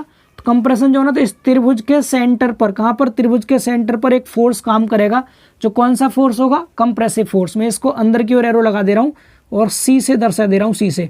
सी जस्ट पीछे अभी आपने देखा था कंप्रेसिव फोर्स होता है, सी अभी अभी आपने देखा था पीछे डेरिवेशन के अंदर क्या होता है, ये कंप्रेसिव फोर्स होता है, जो कि स्ट्रेस इनटू एरिया से निकल के आता है। स्ट्रेस लेते थे हम एवरेज वाला, सिग्मा CVC/2 आया था, एरिया B इंटू एक्स था। इस तरह से हमारा कंप्रेसिव फोर्स आया था सी। तो सी कहाँ लगेगा, सेंटर पर। ये सेंटर कितनी दूरी पर है, ये जो सी आपने लगा रखा है यहाँ पर, ये सी ऊपर से कितनी दूरी पर लगेगा। अब इस त्रिभुज की जो ऊंचाई है, ये वाली ऊंचाई कितनी, x है, मतलब डेप्थ ऑफ न्यूट्रल एक्सिस है, और त्रिभुज की ऊंचाई के 1/3 पे लगता है। B/3 H/3 centre of gravity आप सबने पढ़ा है ना। तो ये x है, तो यहाँ से बेस से कितनी ऊंचाई पे लगेगा, x/3 पर। तो कंप्रेसिव फोर्स x/3 पर कार्य करता है ऊपर से। इतना सभी को समझ आ रहा है। अब बात करें टेंसाइल फोर्स कहाँ लगेगा, तो टेंसाइल फोर्स जहाँ पर स्टील प्रोवाइड की, इसके सेंटर पर। सेंटर से मतलब क्या है, ये जो इसका सेंटर है इसी पे लगेगा, सीधा सीधा यहाँ पर ही टेंसाइल फोर्स। इसका बाहर की ओर एरो दिखा दे रहे हैं हम, टेंसाइल फोर्स का बाहर की ओर, ये T है, यहाँ पर ये क्या है, T है, टेंसाइल फोर्स इसी पे लगेगा, सेम टू सेम। ठीक है, इसके सेंटर पर ही। ऐसा नहीं है कि आपको अब इस त्रिभुज के सेंटर पे लगाना है, त्रिभुज के सेंटर पे नहीं लगाना है, यहाँ पर स्टील के सेंटर पे लगाना है। कंक्रीट पूरे पोर्शन में भरा हुआ था, इसलिए उसके सेंटर पे लगाया। स्टील सिर्फ इतने पोर्शन में, तो स्टील के सेंटर पे लगाएंगे, जो कि यहाँ पर है। समझ आ रहा है, सी है, ये टी है, सी टी यहाँ पर क्या, tensile force, tensile force, tensile force यानी तनन बल। इसको संपीड़न बल कहेंगे, इसको तनन बल कहेंगे। और टी बराबर यहाँ पर फॉर्मूला क्या था, tensile stress sigma ST upon M into में एम AST। तो एम से एम कट जाता है, सिग्मा ST इंटू AST बचता है, जस्ट पीछे आपको बताया था। ठीक है, ये टी आ गया, सी आ गया, टी आ गया, ये समझ आ रहा है सभी को। अब ये लीवर आर्म एक्चुअल में है क्या, लीवर आर्म क्या होता है, कंप्रेसिव फोर्स और टेंसाइल फोर्स के बीच की परपेंडिकुलर डिस्टेंस होती है। क्या होती है, क्या होती है, कंप्रेसिव फोर्स और टेंसाइल फोर्स के बीच की ये जो परपेंडिकुलर डिस्टेंस है आपको दिखाई दे रही है यहाँ पर, ये वाली डिस्टेंस, इसी को हम लोग क्या बोलते हैं यहाँ पर, इसको बोलते हैं हम, ये जो टी है, ये टी था, ये सी है, इन दोनों के बीच की डिस्टेंस को बोलते हैं लीवर आर्म। और इसको हम स्मॉल z से प्रदर्शित करते हैं, किससे, z से प्रदर्शित करते हैं, z से, या किसी किसी बुक में J इंटू डी लिखा आ जाता है, क्या, J इंटू डी। ठीक है, तो लीवर आर्म, लीवर आर्म की डेफिनेशन आप लिख देंगे, perpendicular distance between compressive force and tensile force is called as lever arm. Hindi वाले बच्चे लिख सकते हैं, संपीड़न बल तथा तनन बल के बीच की लंबवत दूरी को लीवर आर्म कहते हैं। 2 नंबर में परिभाषा पूछी जाती है, लिख लीजिए मेरे साथ साथ जो मैं बोल रहा हूँ। संपीड़न बल तथा तनन बल के बीच की लंबवत दूरी को उत्तोलक भुजा कहते हैं। इंग्लिश वाले बच्चे लिखेंगे डिस्टेंस परपेंडिकुलर डिस्टेंस देखिए perpendicular distance between compressive force and tensile force is called as lever arm, ठीक है। और इसे डिनोट किससे करते हैं, स्मॉल जेड से प्रदर्शित करते हैं। अब मैं अगर आपसे कहूँ स्मॉल जेड का फॉर्मूला क्या होगा, तो क्या आप लोग इसका फॉर्मूला नहीं बता सकते? बिल्कुल बता सकते हैं। ये स्टील का सेंटर है, ये वाला, इस सेंटर से और बिल्कुल ऊपर तक की जो दूरी है वो स्मॉल डी है, स्मॉल डी। इस स्मॉल डी में से इस x/3 को माइनस कर दीजिए, स्मॉल डी माइनस x/3, आपको यहाँ से लीवर आर्म मिल जाएगा। क्या मिल जाएगा? लीवर आर्म यहाँ से मिल जाएगा। अब ये भी दूरी है तो mm में ही लेंगे, ठीक है। तो ये फॉर्मूला सभी को समझ आ रहा है, d माइनस x/3, ठीक। अभी मैंने पीछे आपको बोला था इसको j इंटू डी से भी दर्शाते हैं, तो j इंटू डी से कैसे दर्शाते हैं, तो हम यहाँ पर डिज़ाइन फार्मूले के पर्पज से भी देख सकते हैं इसका फॉर्मूला। डिज़ाइन फार्मूले के लिए आप सबको जस्ट अभी मैंने पीछे बताया था क्या, x की जगह पे k इंटू डी रहता है, k इंटू डी, यहाँ पर अपॉन में क्या है 3 है। दोनों जगह से आप इसको d को कॉमन ले लीजिए। जब आप d को कॉमन लेंगे यहाँ से तो आपको क्या मिल जाएगा, ये आप खुद देख सकते हैं, यहाँ से मिलेगा स्मॉल z बराबर d कॉमन ले लिया, यहाँ बच गया 1 माइनस k/3। क्या मिल गया? 1 माइनस k/3, यहाँ d आ गया। तो इस 1 माइनस k/3 को हम स्मॉल j से दर्शा देते हैं, इसीलिए इसको j इंटू डी कह देते हैं। और j की जो वैल्यू आती है वो k पर निर्भर करती है, और k की वैल्यू हमने ग्रेड ऑफ स्टील के हिसाब से देखी थी, Fe 250, Fe 415, Fe 500। और यहाँ पर हम रखेंगे k की वैल्यू कितनी थी, इसके लिए 0.39 आई थी, इसके लिए 0.28 थी, इसके लिए 0.25 थी, k की जो वैल्यूज़ थी, ठीक है ना। और यहाँ पर j की वैल्यू निकालेंगे तो आप k की वैल्यूज को यहाँ रखते जाइए और एक में से घटाते जाइए, वैल्यू आपको ऑटोमेटिक मिल जाएंगे। मैं आपके सामने निकाल के दिखाता हूँ। अब ये 0.39 है, इसको डिवाइड किया 3 से आपने, तो 0.13 आया। इसको 1 में से माइनस कर दीजिए 0.13 को, तो आपको ये j की वैल्यू आ गई कितनी, 0.87, ठीक। अगली बार 0.28 रखिए, यहाँ पर कितना 0.28 रखिए, डिवाइड कीजिए 3 से, तो ये 0.0933 आएगा। इसको 1 में से माइनस कर दीजिए तो आपके पास वैल्यू आएगी 0.9066, तो हम इसको 0.91 कह देते हैं। अगला क्या है, 0.25 रखिए यहाँ पर, तो 0.25 रखा, डिवाइड किया 3 से, इक्वल में किया 0.0833 आया। इसको 1 में से माइनस कर दीजिए तो आपके पास वैल्यू आएगी 0.19166। तो यहाँ पर तो 90 कर लीजिए और यहाँ पर 91 कर दीजिए, समथिंग सेम होती है वैल्यूज़, कोई बहुत बड़ा अंतर नहीं है, ठीक है। या 9192 कर लीजिए, 9192 लिख लेते हैं, स्टैंडर्ड ज़्यादा अच्छा रहेगा। ये 91 और इसको 92 कर लीजिए, 92। ये j की वैल्यू है, तो आप k की वैल्यू रख के तो आप k इंटू डी से तो x बता रहे थे, ठीक है, x की वैल्यू। आप j की वैल्यू रख के j इंटू डी से आप क्या बता सकते हैं, स्मॉल z की वैल्यू बता सकते हैं। इन सब में आप d से मल्टीप्लाई करेंगे, आपको इजीली क्या मिल जाएगा, लीवर आर्म की वैल्यू मिल जाएगी, ठीक है। ये डिज़ाइन फॉर्मूले हैं वर्किंग स्ट्रेस मेथड में, जहां हमें लीवर आर्म यूज़ करना हो डायरेक्ट ये फॉर्मूला यूज़ करेंगे, जे की वैल्यू को याद कर लेंगे। जहां पर हमें depth of neutral axis use करना होगा डिजाइन में, एक्स का फॉर्मूला k इंटू डी लिखेंगे, k की वैल्यूज याद कर लेंगे, डी से गुणा करके डायरेक्ट वैल्यू निकालेंगे। बड़े बड़े फॉर्मूले आपको वहाँ याद नहीं करने पड़ेंगे। बाकी इस चैप्टर में फंडामेंटल वाला चैप्टर है, ये बेसिक वाला चैप्टर है आपका वर्किंग स्ट्रेस मेथड का, तो इसीलिए आपको डिटेल फॉर्मूले याद करने पड़ेंगे। ये वाला फॉर्मूला d माइनस x/3 वाला, टेंसाइल फोर्स, कंप्रेसिव फोर्स, यहाँ जो लिखे आ रहे हैं सभी फॉर्मूले आपको याद करने हैं। लास्ट में मैं आपके सामने समरी दिखा दूंगा, इसकी समरी लिख दूंगा, एक पास सारे फॉर्मूले आपको मिल जाएंगे इस चैप्टर के, तो वहाँ से आप लोग क्या कर लीजिएगा, इनको नोट डाउन कर लीजिएगा, ठीक है। तो लीवर आर्म भी उम्मीद है आप सबको समझ आया होगा। तो j इंटू डी करके निकाल देंगे ना डिजाइन फार्मूला, क्वेश्चंस में आप ये वाला फॉर्मूला याद कर लीजिएगा, ठीक है, d माइनस x/3। इसको हटा देते हैं। अब चलिए इसको हटाते हैं और देखते हैं अगला टॉपिक इसका। चलिए देखिए इसका चौथा टॉपिक, मूवमेंट ऑफ रेजिस्टेंस, यानी प्रतिरोध आघूर्ण। मूवमेंट ऑफ रेजिस्टेंस को शॉर्ट में MR लिखते हैं, M for movement, R for resistance, Hindi में प्रतिरोध आघूर्ण कहते हैं। तो सबसे पहले तो इसकी बेसिक डेफिनेशन समझ लो कि ये होता क्या है एक्चुअल में। तो हम सभी जानते हैं अगर कोई बीम है, ठीक है, like that simply supported beam है, और अगर आप इस बीम पर, जैसे सिंपली सपोर्टेड बीम हो गई, इस बीम पर आपने क्या किया, कोई भी एक लोड लगा दिया। अब पॉइंट लोड, यूडीएल कुछ भी लगा सकते हैं, ये लोड, जब आप ये लोड लगाते हैं तो इसके कारण इसमें क्या होता है, बेंडिंग मूवमेंट उत्पन्न होता है। क्या होता है, बेंडिंग मूवमेंट, जिसकी मैक्सिमम वैल्यू इसके अकॉर्डिंग तो WL/4 हो जाएगी, बीच में मध्य में लग रहा है इसलिए, हमने SFD VMD में पढ़ा था।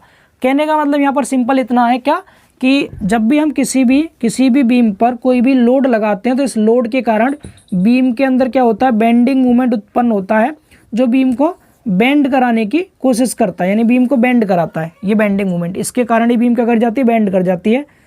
तो अब होगा क्या, ये बीम बेंड कर गई, ठीक है, किसके कारण, बेंडिंग मूवमेंट के कारण। अब अगर बीम में बेंडिंग मूवमेंट का विरोध करने के लिए कोई मूवमेंट आ जाए तो बीम हमारी बेंड नहीं करेगी, सुरक्षित रहेगी बीम। तो मूवमेंट ऑफ रेजिस्टेंस जो होता है, नाम से ही पता चल रहा है, प्रतिरोध आघूर्ण, यानी ये प्रतिरोध करेगा, ये आघूर्ण क्या करेगा, प्रतिरोध करेगा, रेजिस्ट करेगा। किसको रेजिस्ट करेगा ये, तो ये बेंडिंग मूवमेंट को रेजिस्ट करेगा, ठीक है, बेंडिंग मूवमेंट का विरोध करेगा। तो जब भी हम किसी भी बीम पर कोई भी लोड लगाते हैं या लोड कार्य करता है, इसके कारण बीम में बेंडिंग मूवमेंट उत्पन्न होता है, और इस बेंडिंग मूवमेंट का विरोध करने के लिए ही बीम के अंदर से जो आंतरिक प्रतिरोध उत्पन्न होता है, जो इंटरनल मूवमेंट उत्पन्न होता है, वही हमारा मूवमेंट ऑफ रेजिस्टेंस होता है। तो सिंपल सी लैंग्वेज में समझ लीजिए, प्रतिरोध आघूर्ण बेंडिंग मूवमेंट का विरोध करता है। अब हमारी बीम कब सुरक्षित रहेगी, कब फेल होगी, अब जो विरोध कर रहा है मूवमेंट ऑफ रेजिस्टेंस, जिसको हमने शॉर्ट में एमआर कह दिया, अगर इस एमआर की वैल्यू बेंडिंग मूवमेंट से ज़्यादा होगी तब भी हमारी बीम सुरक्षित रहेगी, एमआर की वैल्यू बेंडिंग मूवमेंट के बराबर होगी तब भी हमारी बीम सुरक्षित रहेगी। लेकिन अगर एमआर की वैल्यू किसी भी केस में कम हो गई बेंडिंग मूवमेंट की वैल्यू से, तो बीम आपकी फेल हो जाएगी। बीम क्या होगी, बीम फेल हो जाएगी, ठीक है। समझ पा रहे हैं कब बीम फेल होगी, इस प्रतिरोध आघूर्ण का मान बेंडिंग मूवमेंट से कभी भी कम नहीं आना चाहिए। अगर ये कम आ गया तो बीम बेंड करेगी और फेल हो जाएगी बीम, ठीक है। तो बीम को सुरक्षित रखने के लिए किसकी वैल्यू, इस एमआर की वैल्यू या तो बेंडिंग मूवमेंट के बराबर होनी चाहिए या बेंडिंग मूवमेंट से ज़्यादा होनी चाहिए। हम आपको डिजाइन कराएंगे आगे तो समझाएंगे, वहाँ पर एमआर की वैल्यू हर हाल में बेंडिंग मूवमेंट से बराबर या ज़्यादा ही आएगी, कम नहीं आएगी। किसी भी केस में अगर कम आ गई गलती से भी तो बीम आपकी फेल होगी। उस केस में हम डबली रेनफोर्स सेक्शन का यूज करेंगे, वो आप आगे समझेंगे। तो इस पॉइंट को भी आप लोग ज़रूर लिख लें, मैं यहाँ पर आपके सामने लिख देता हूँ इस चीज़ को, ठीक है। For safety of beam, for safety of beam, यानी बीम की सुरक्षा के लिए जो मूवमेंट ऑफ रेजिस्टेंस होगा, इसकी वैल्यू या तो ज़्यादा होनी चाहिए या बराबर होनी चाहिए किससे, बेंडिंग मूवमेंट से।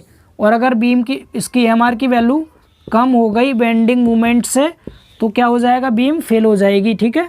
बीम इज फेल, और बीम फेल हो जाएगी, फिर इसको मैं रीडिज़ाइन करना पड़ेगा, ठीक है। बीम क्या हो जाएगी, फेल हो जाएगी, फिर इसको मैं दोबारा से डिज़ाइन करना होगा। बोलिए, क्लियर है सभी को ये चीज़, ठीक है।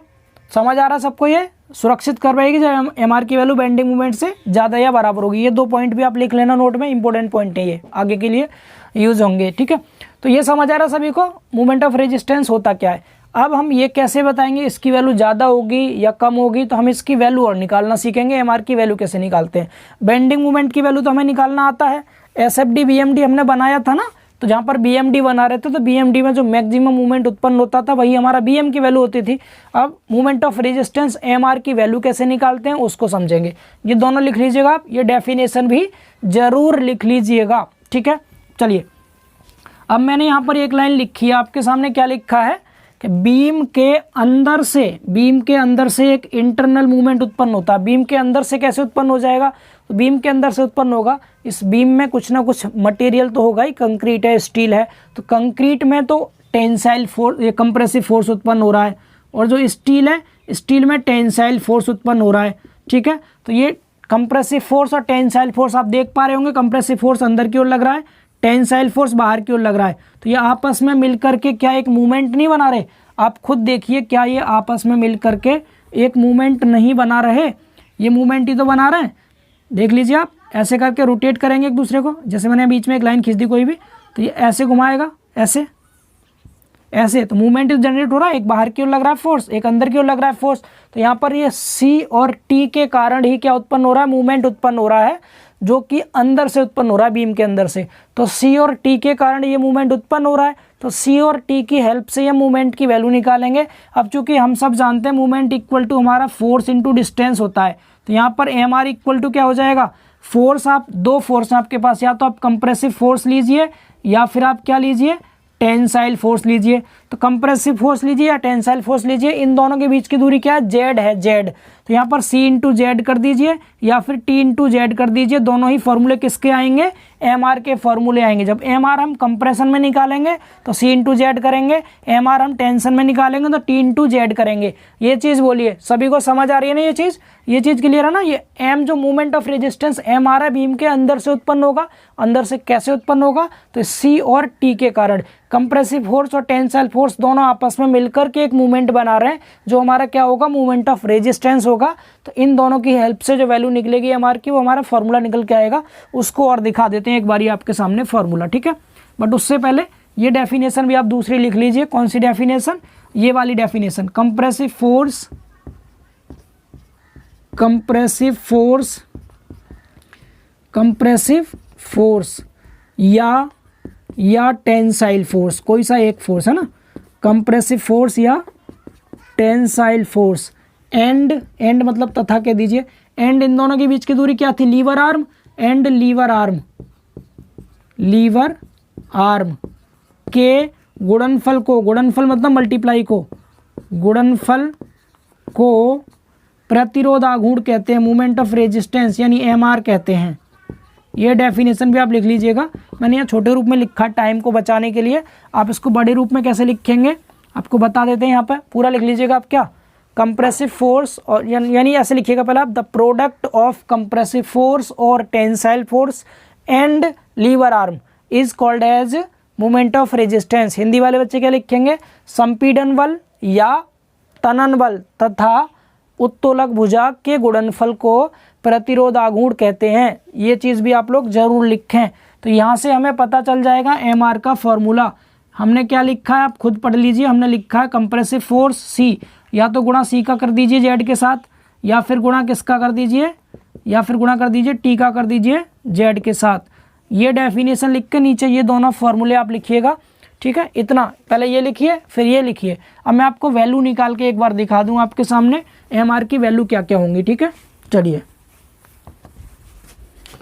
डेफिनेशन आपने लिख लिया MR की, बहुत इंपॉर्टेंट है ये, बहुत ज़्यादा इंपॉर्टेंट है। यहीं से हमारी बीम का पता चलेगा, बीम कब फेल होगी कब पास होगी। सबसे पहले लिखेंगे क्या, पहले इन टेंशन लिख लें या कंप्रेशन, कुछ भी लिख लो। सपोज पहले मैं इन कंप्रेशन लिख रहा हूँ यानी संपीड़न में। सबसे पहले हम किस में लिख रहे हैं, संपीड़न में। संपीड़न में जब आप लिखेंगे तो MR बराबर क्या आएगा निकल के, C इंटू जेड आएगा।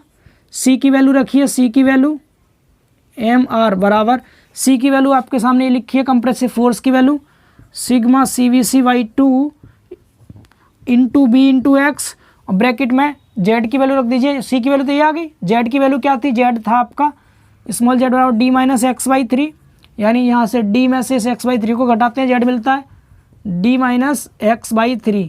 तो ये आपका MR का फॉर्मूला आ गया किस में, कंप्रेशन में। ये सभी को समझ आ रहा है कंप्रेशन में MR का फॉर्मूला, ठीक है, ठीक है, सभी को समझ आ गया। ये थोड़ा सा टेंशन में देख लीजिए, टेंशन में और देख लीजिए। यहाँ लिख दीजिए in tension, in tension. Tension में देखिए MR बराबर क्या आएगा, T इंटू जेड आएगा। MR बराबर T इंटू जेड। तो यहाँ पर हम फॉर्मूला लिख सकते हैं MR इक्वल टू T की वैल्यू क्या थी, T की वैल्यू ये है sigma ST into AST, sigma ST into AST, और Z की value D minus x/3, D minus x/3। तो यहाँ से हमारा टेंशन में भी आ गया MR का फॉर्मूला। कंप्रेशन वाला फॉर्मूला, टेंशन वाला फॉर्मूला, दोनों आप लोग अच्छे से याद कीजिए। ये फॉर्मूले बहुत इंपॉर्टेंट है, ठीक है, बहुत ज़्यादा इंपॉर्टेंट है। समझ आ रहा है सभी को ये चीज़ ये चीज़ क्लियर है भाई सभी को। अब आगे अगर हमें इसका भी डिजाइन फॉर्मूला निकालना हो तो यहाँ पर एक्स के प्लेस पे, ठीक है, इसमें और इसमें, इसको तो छोड़ सकते हैं, टेंशन वाला पोर्शन है ये। कंप्रेशन वाले में यहाँ भी एक्स की जगह पर, यहाँ भी एक्स की जगह पर आप K इंटू डी रख दीजिएगा, फिर K इंटू डी की फॉर्म में आएगा MR का फॉर्मूला, जो कि क्या आता है आपका RBD²। आपको निकाल के दिखा देते हैं, चलिए डिज़ाइन फार्मूला भी यहीं दिखा देते हैं आपको। बाकी आपको डिटेल में ये दोनों याद करने हैं, कर लेंगे। अब देखिए डिज़ाइन फार्मूला, अब देखिए डिज़ाइन फार्मूला यहाँ ऊपर निकाल देते हैं, ठीक है। यहाँ पर देख लीजिए डिज़ाइन फार्मूला क्या आएगा।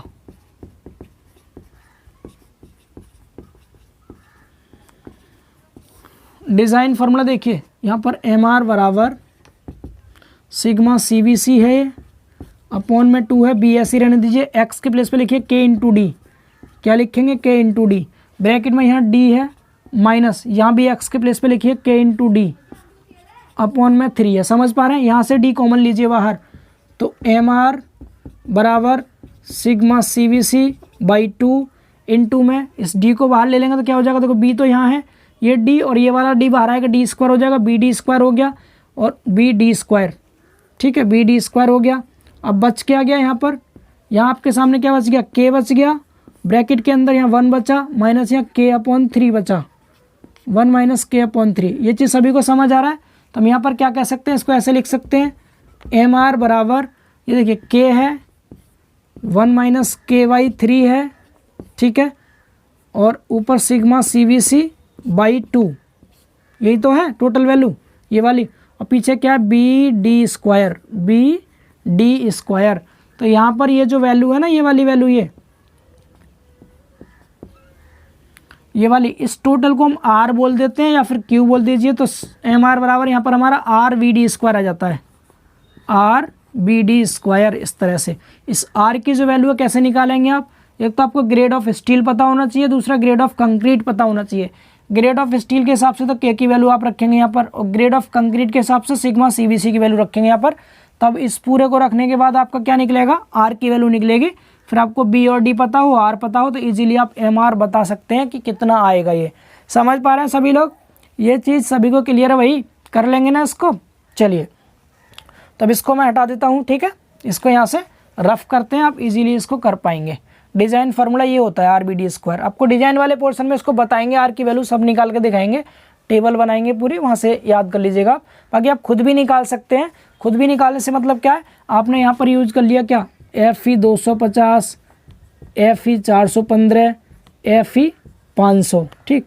इससे तो आपको किसकी वैल्यू मिल जाएगी, के की वैल्यू 0.39, 0.28 और 0.25, ये तो के की वैल्यू फिक्स हो गई यहाँ से। अब आपको जब अब कंक्रीट की ग्रेड यूज करेंगे आप, तो M15 यूज कर लीजिए, M20, M25, ये तीन ज़्यादा यूज होती हैं, ये तीनों ज़्यादा यूज होती हैं। इसके हिसाब से हम सिग्मा सीबीसी की वैल्यू निकाल देंगे। ये 5 आता है न्यूटन पर mm स्क्वायर में, ठीक, ये 5 होती है वैल्यू। यहाँ से निकालेंगे, 3 से भाग करो, 7 आएगा, 6.6, इसको 7 ले लेते हैं, 7.0, ये 8.5 आएगा, ये वाली, ये सिग्मा सीबीसी की वैल्यू है।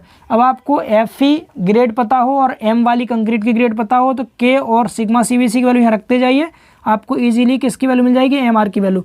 अब एक बार तो आप क्या करेंगे, FE 250 M15 के साथ देखेंगे इसकी वैल्यू, एक बार FE 250 M20 के साथ देखेंगे, एक बार FE 250 FE 415 M25, ऐसे करके 9 वैल्यूज निकल जाएंगी इसकी R की, ठीक है। तो हम इसको कंप्लीटली सारी वैल्यूज ना रट करके इजीली हम क्या करते हैं, ये वाला फॉर्मूला अप्लाई करते हैं और डायरेक्ट MR निकाल देते हैं, ठीक है। समझ पा रहे हैं आप, तो उम्मीद है आप लोग समझ पा रहे होंगे इस चीज़ को। मैं इसको हटाने जा रहा हूँ। आप चाहें तो डिजाइन फार्मूला लिखिएगा, WSM मेथड में डिजाइन बहुत कम है, इसलिए हम वहाँ पर LSM में डिजाइन फार्मूला ज़्यादा यूज़ करेंगे, तो वहाँ लिख देंगे अच्छे से, ठीक है। वैल्यू भी दिखा देंगे क्या क्या निकलेंगे, यहाँ पर टाइम वेस्ट होगा 9 वैल्यूज़ निकालने में। आप खुद से निकाल सकते हैं चाहें तो, बाकी आप इसको याद कर लीजिएगा, ठीक है, इसी से बनाइए भी। तो अब आपका ये मोमेंट ऑफ रेजिस्टेंस भी कवर हो गया। अब केवल आपका लास्ट टॉपिक बचा है सिर्फ एक। अब आपका ये डायग्राम भी मिटा देते हैं। अब एक लास्ट टॉपिक है आपका क्लासेस ऑफ बीम। बीम की क्लास आप देख लीजिए, कौन कौन सी क्लास की बीम होती हैं, इस पूरे को रफ करके लिखते हैं नई हेडिंग। चलिए अब आगे समझते हैं क्लासेस ऑफ RCC बीम, यानी RCC धरण की श्रेणियाँ। ये लास्ट टॉपिक है। तो RCC बीम की मेन 3 श्रेणी होती हैं, 3 क्लास होती हैं। पहला होता है अंडर रेनफोर्स्ड बीम, दूसरा होता है ओवर रेनफोर्स्ड बीम और तीसरा होता है बैलेंस बीम, यानी अल्प प्रबलित धरण, अति प्रबलित धरण और संतुलित धरण। एक एक करके तीनों को समझेंगे। तो सबसे पहले हम डिस्कस करेंगे अंडर रेनफोर्स्ड बीम के बारे में, यानी अल्प प्रबलित धरण के बारे में। इसमें नाम से ही हमें पता चल रहा है अंडर रेनफोर्स्ड, यानी अंडर मतलब कम, रेनफोर्स्ड मतलब होता है जो हम स्टील प्रोवाइड करेंगे, ठीक है। तो यहाँ पर क्या, कम रेनफोर्समेंट प्रोवाइड किया गया, यानी स्टील की मात्रा कम प्रोवाइड की गई है। तो इसकी डेफिनेशन क्या हो जाएगी, वह बीम जिसमें रेनफोर्समेंट स्टील की मात्रा अपेक्षाकृत कम यूज की जाती है, उसे अंडर रेनफोर्स्ड बीम कहते हैं। डेफिनेशन तो उम्मीद है आप सबको समझ में आ रही होगी, यहाँ से यहाँ तक जो लिखा है, ठीक है, इसकी डेफिनेशन है। अब आगे समझिए, थोड़ा सा और आगे बात करते हैं। हमने क्या किया, हमारे पास 2 चीज़ें, एक तो है स्टील, एक तो क्या है स्टील, और दूसरा है हमारे पास क्या, कंक्रीट, ठीक है। अब इसमें क्या किया, स्टील की मात्रा कम है, किसकी, स्टील की मात्रा यहाँ पर क्या है, कम है। अब स्टील की मात्रा कम है तो जब इस बीम पर कोई भी लोड लगाएंगे आप, लोड के कारण बीम में स्ट्रेस उत्पन्न होगा। क्या उत्पन्न होगा, बीम में स्ट्रेस यानी प्रतिबल उत्पन्न होगा। अब स्ट्रेस आपने पढ़ा है वर्किंग स्ट्रेस मेथड में, हम परमिसिबल स्ट्रेस की वैल्यू यूज करते हैं। तो स्टील की वैल्यू कम है, जब लोड लगाएंगे आप तो जो स्टील है ये पहले अपनी परमिसिबल स्ट्रेस को ग्रहण कर लेगा, यानी ये स्टील पहले पहुंच जाएगा अपनी परमिसिबल स्ट्रेस तक। कंक्रीट की मात्रा तो ज़्यादा है तो इसमें तो स्ट्रेस उत्पन्न होगा, लेकिन स्टील में बीम पहले फेल हो जाएगी, कंक्रीट में बाद में फेल होगी, क्योंकि कंक्रीट में क्या है, कंक्रीट इसमें बीम में कंक्रीट की मात्रा ज़्यादा है, स्टील की मात्रा है कम। जब स्टील की मात्रा कम है तो बीम पहले स्टील में फेल होगी, और स्टील हमारा टेंशन जोन में पड़ा होता है, इसीलिए हम कह सकते हैं कि बीम पहले टेंशन में फेल होती है, कंप्रेशन में फेल नहीं होती। तो यहाँ पर यही लिखा है, अंडर रेनफोर्स्ड बीम में बीम पहले टेंशन में फेल होती है। टेंशन में फेल क्यों हो रही है, क्योंकि स्टील की मात्रा कम है और स्टील को हम टेंशन में प्रोवाइड करते हैं, क्योंकि स्टील कंक्रीट से पहले अपनी परमिसिबल स्ट्रेस ग्रहण कर लेता है। जब स्टील पहले ग्रहण कर लेगा अपनी स्ट्रेस, तो अब जैसे सपोज डैट आपने एफ 250 ग्रेड की स्टील का यूज किया है, तो इस केस में 140 न्यूटन पर एमएम स्क्वायर स्टील की परमिसिबल स्ट्रेस होगी, जबकि कंक्रीट की परमिसिबल स्ट्रेस डिपेंड करेगी कंक्रीट के ग्रेड पर।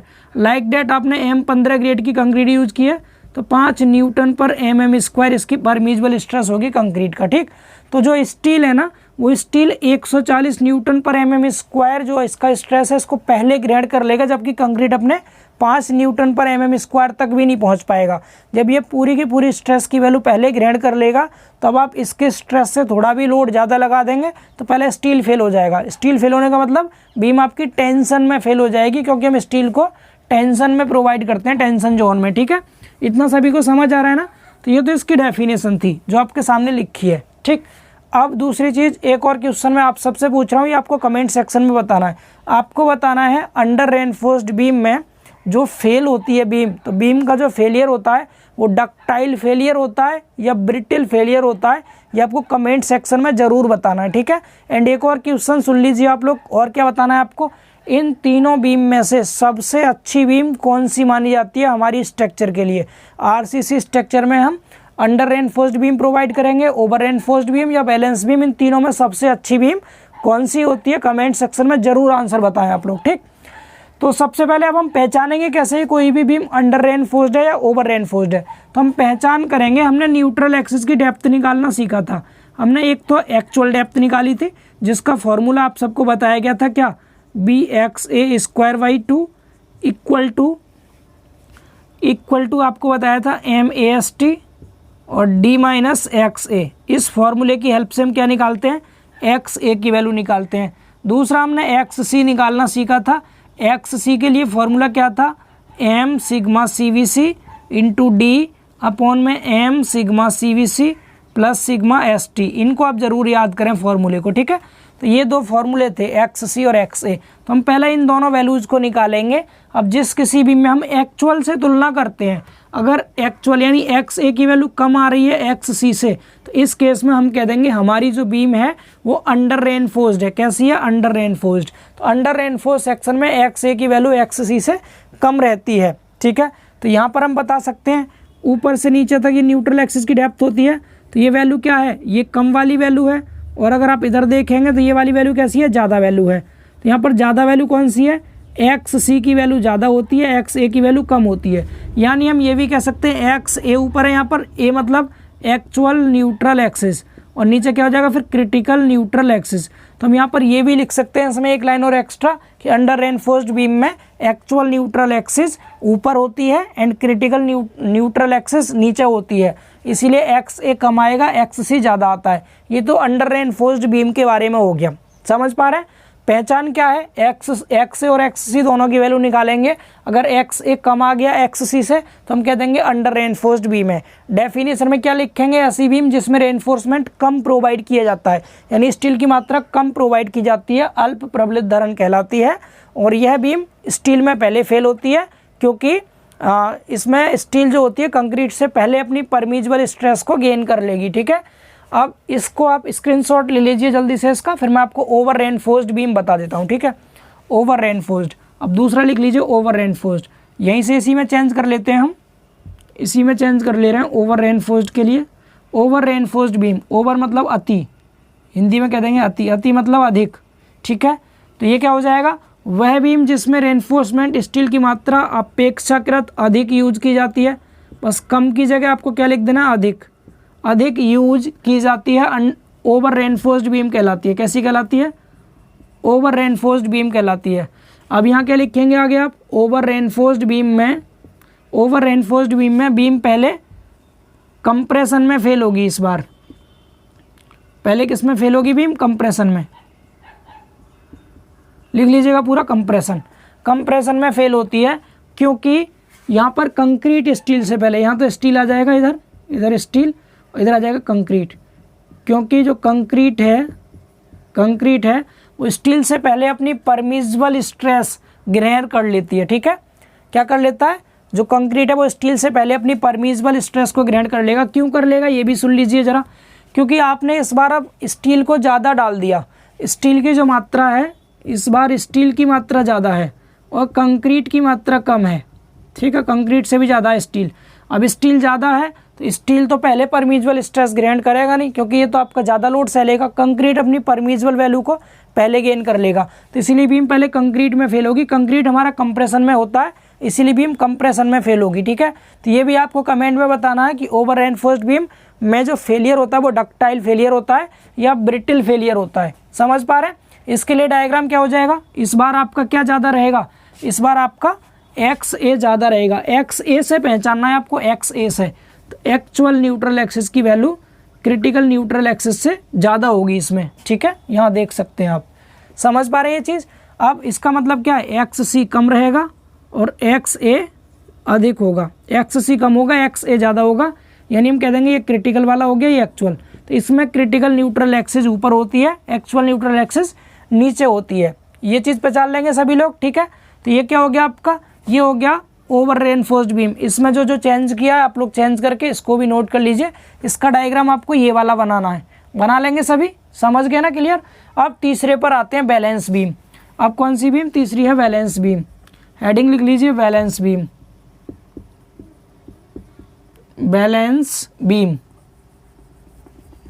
ठीक, बैलेंस बीम, हिंदी में कह दीजिए संतुलित धरण। बैलेंस बीम क्या है, वह बीम जिसमें रेनफोर्समेंट स्टील की मात्रा आवश्यकता अनुसार यूज की जाती है, की मात्रा आवश्यकता अनुसार, आवश्यकता अनुसार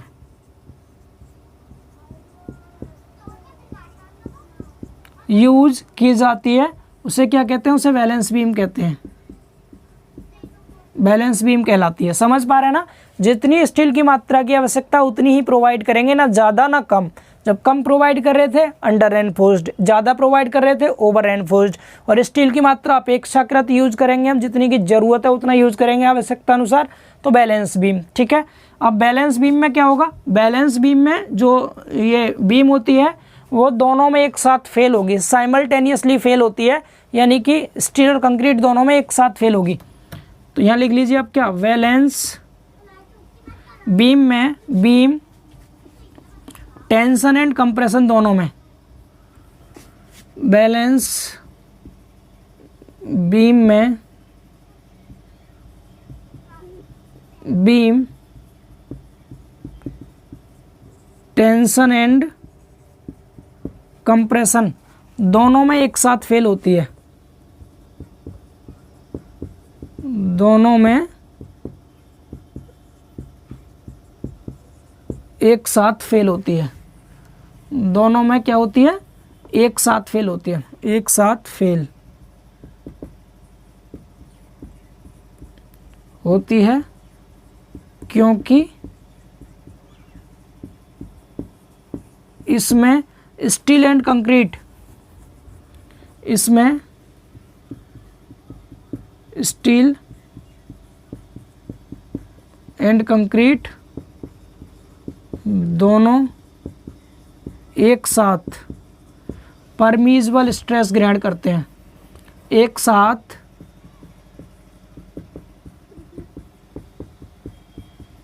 परमिसिबल स्ट्रेस ग्रहण करते हैं। ठीक है, और इसकी पहचान क्या रहेगी, इसमें एक्स ए और एक्स सी दोनों बराबर होंगे। बराबर, दोनों बराबर होने का मतलब क्या है, ये जो दोनों न्यूट्रल एक्सिस हैं आपकी एक ही लाइन पे लाई करेंगी। ठीक है, एक ही जगह होंगी दोनों। सपोज यहाँ पर ये न्यूट्रल एक्सिस है ये वाली, तो यही आपकी एक्चुअल न्यूट्रल एक्सिस होगी, एक्चुअल न्यूट्रल एक्सिस, और यही क्रिटिकल न्यूट्रल एक्सिस होगी। दोनों एक ही पास लाई करेंगी और एक्स ए एक्स सी दोनों क्या होंगे, बराबर होंगे। एक्स सी और एक्स ए दोनों ही इक्वल होंगे। ठीक है, समझ पा रहे हैं ना आप लोग, क्लियर है सभी को ये। तो अब एक चीज़ ध्यान रखनी है आपको, क्या देखिए, जब भी आपको अंडर रेनफोर्स्ड बीम की बात करेगा, तो अगर हम एम आर के फॉर्मूले की बात करें, किसकी, एम आर के फॉर्मूले की, तो अंडर रेनफोर्स्ड के केस में एम आर का फॉर्मूला T/Z वाला लगेगा, टेंशन वाला, क्योंकि अंडर रेनफोर्स्ड बीम में जो बीम होती है टेंशन में फेल होती है। ओवर रेनफोर्स्ड बीम में अगर हम एम आर का फॉर्मूला लगाएंगे तो C/Z वाला लगाएंगे। ठीक है, कंप्रेसिव फोर्स इंटू जेड वाला, क्योंकि इसमें क्या होता है, इसमें बीम आपकी कंप्रेशन में पहले फेल होती है, तो कंप्रेशन वाला फॉर्मूला लगाएंगे। ठीक, इसमें आप कोई सा भी लगा सकते हैं। एम आर का फॉर्मूला इसमें आप T/Z लगा दो, या फिर C/Z, कोई सा भी लगा सकते हैं। किसमें, तीसरे वाले में, बैलेंस सेक्शन में। पहचान क्या होगी, पहचान कर लेंगे ना आप लोग। पहचान कैसे करेंगे, एक्चुअल की वैल्यू अगर कम आती है तो अंडर रेनफोर्स्ड, एक्चुअल की वैल्यू अगर ज़्यादा आती है तो ओवर रेनफोर्स्ड, और एक्चुअल की वैल्यू अगर बराबर आती है तो बैलेंस बीम होगा। ठीक है, और ये किसके बराबर होंगी, तो ये क्रिटिकल न्यूट्रल एक्सिस। दोनों के फॉर्मूले मैंने यहाँ लिख दिया, हालांकि डेराइव भी कराए थे आपको, तो उम्मीद है आप सबको ये समझ में आया होगा। तो वर्किंग स्ट्रेस मेथड का थ्योरी वाला पार्ट पूरी तरह से कंप्लीट हो चुका। आज का लेक्चर सबसे स्पेशल था, जिसमें कि हमने सभी फॉर्मूलों को अच्छे से समझा है। अब इन सभी फॉर्मूलों पर बेस्ड क्वेश्चन हम अगले लेक्चर में लेके आएंगे, और इस चैप्टर के अंदर जितने भी फॉर्मूले यूज हुए हैं उन सभी फॉर्मूलों की समरी, सभी फॉर्मूले की समरी आपको न्यूमेरिकल क्वेश्चन कराने से पहले स्टार्टिंग में ही आपको सबसे पहले समरी प्रोवाइड करेंगे, देन आफ्टर हम क्वेश्चंस को डिस्कस करेंगे। ठीक है, तो आज के इस लेक्चर में इतना ही रखते हैं। अगर आप चैनल पर नए हैं तो चैनल को सब्सक्राइब करके बेल आइकन जरूर प्रेस कर लें, जिससे कि अगली वीडियो का नोटिफिकेशन भी आपको बहुत जल्दी मिल सके। ठीक है, तो मिलते हैं बहुत जल्द अगले लेक्चर में, तब तक के लिए बाय बाय, टेक केयर।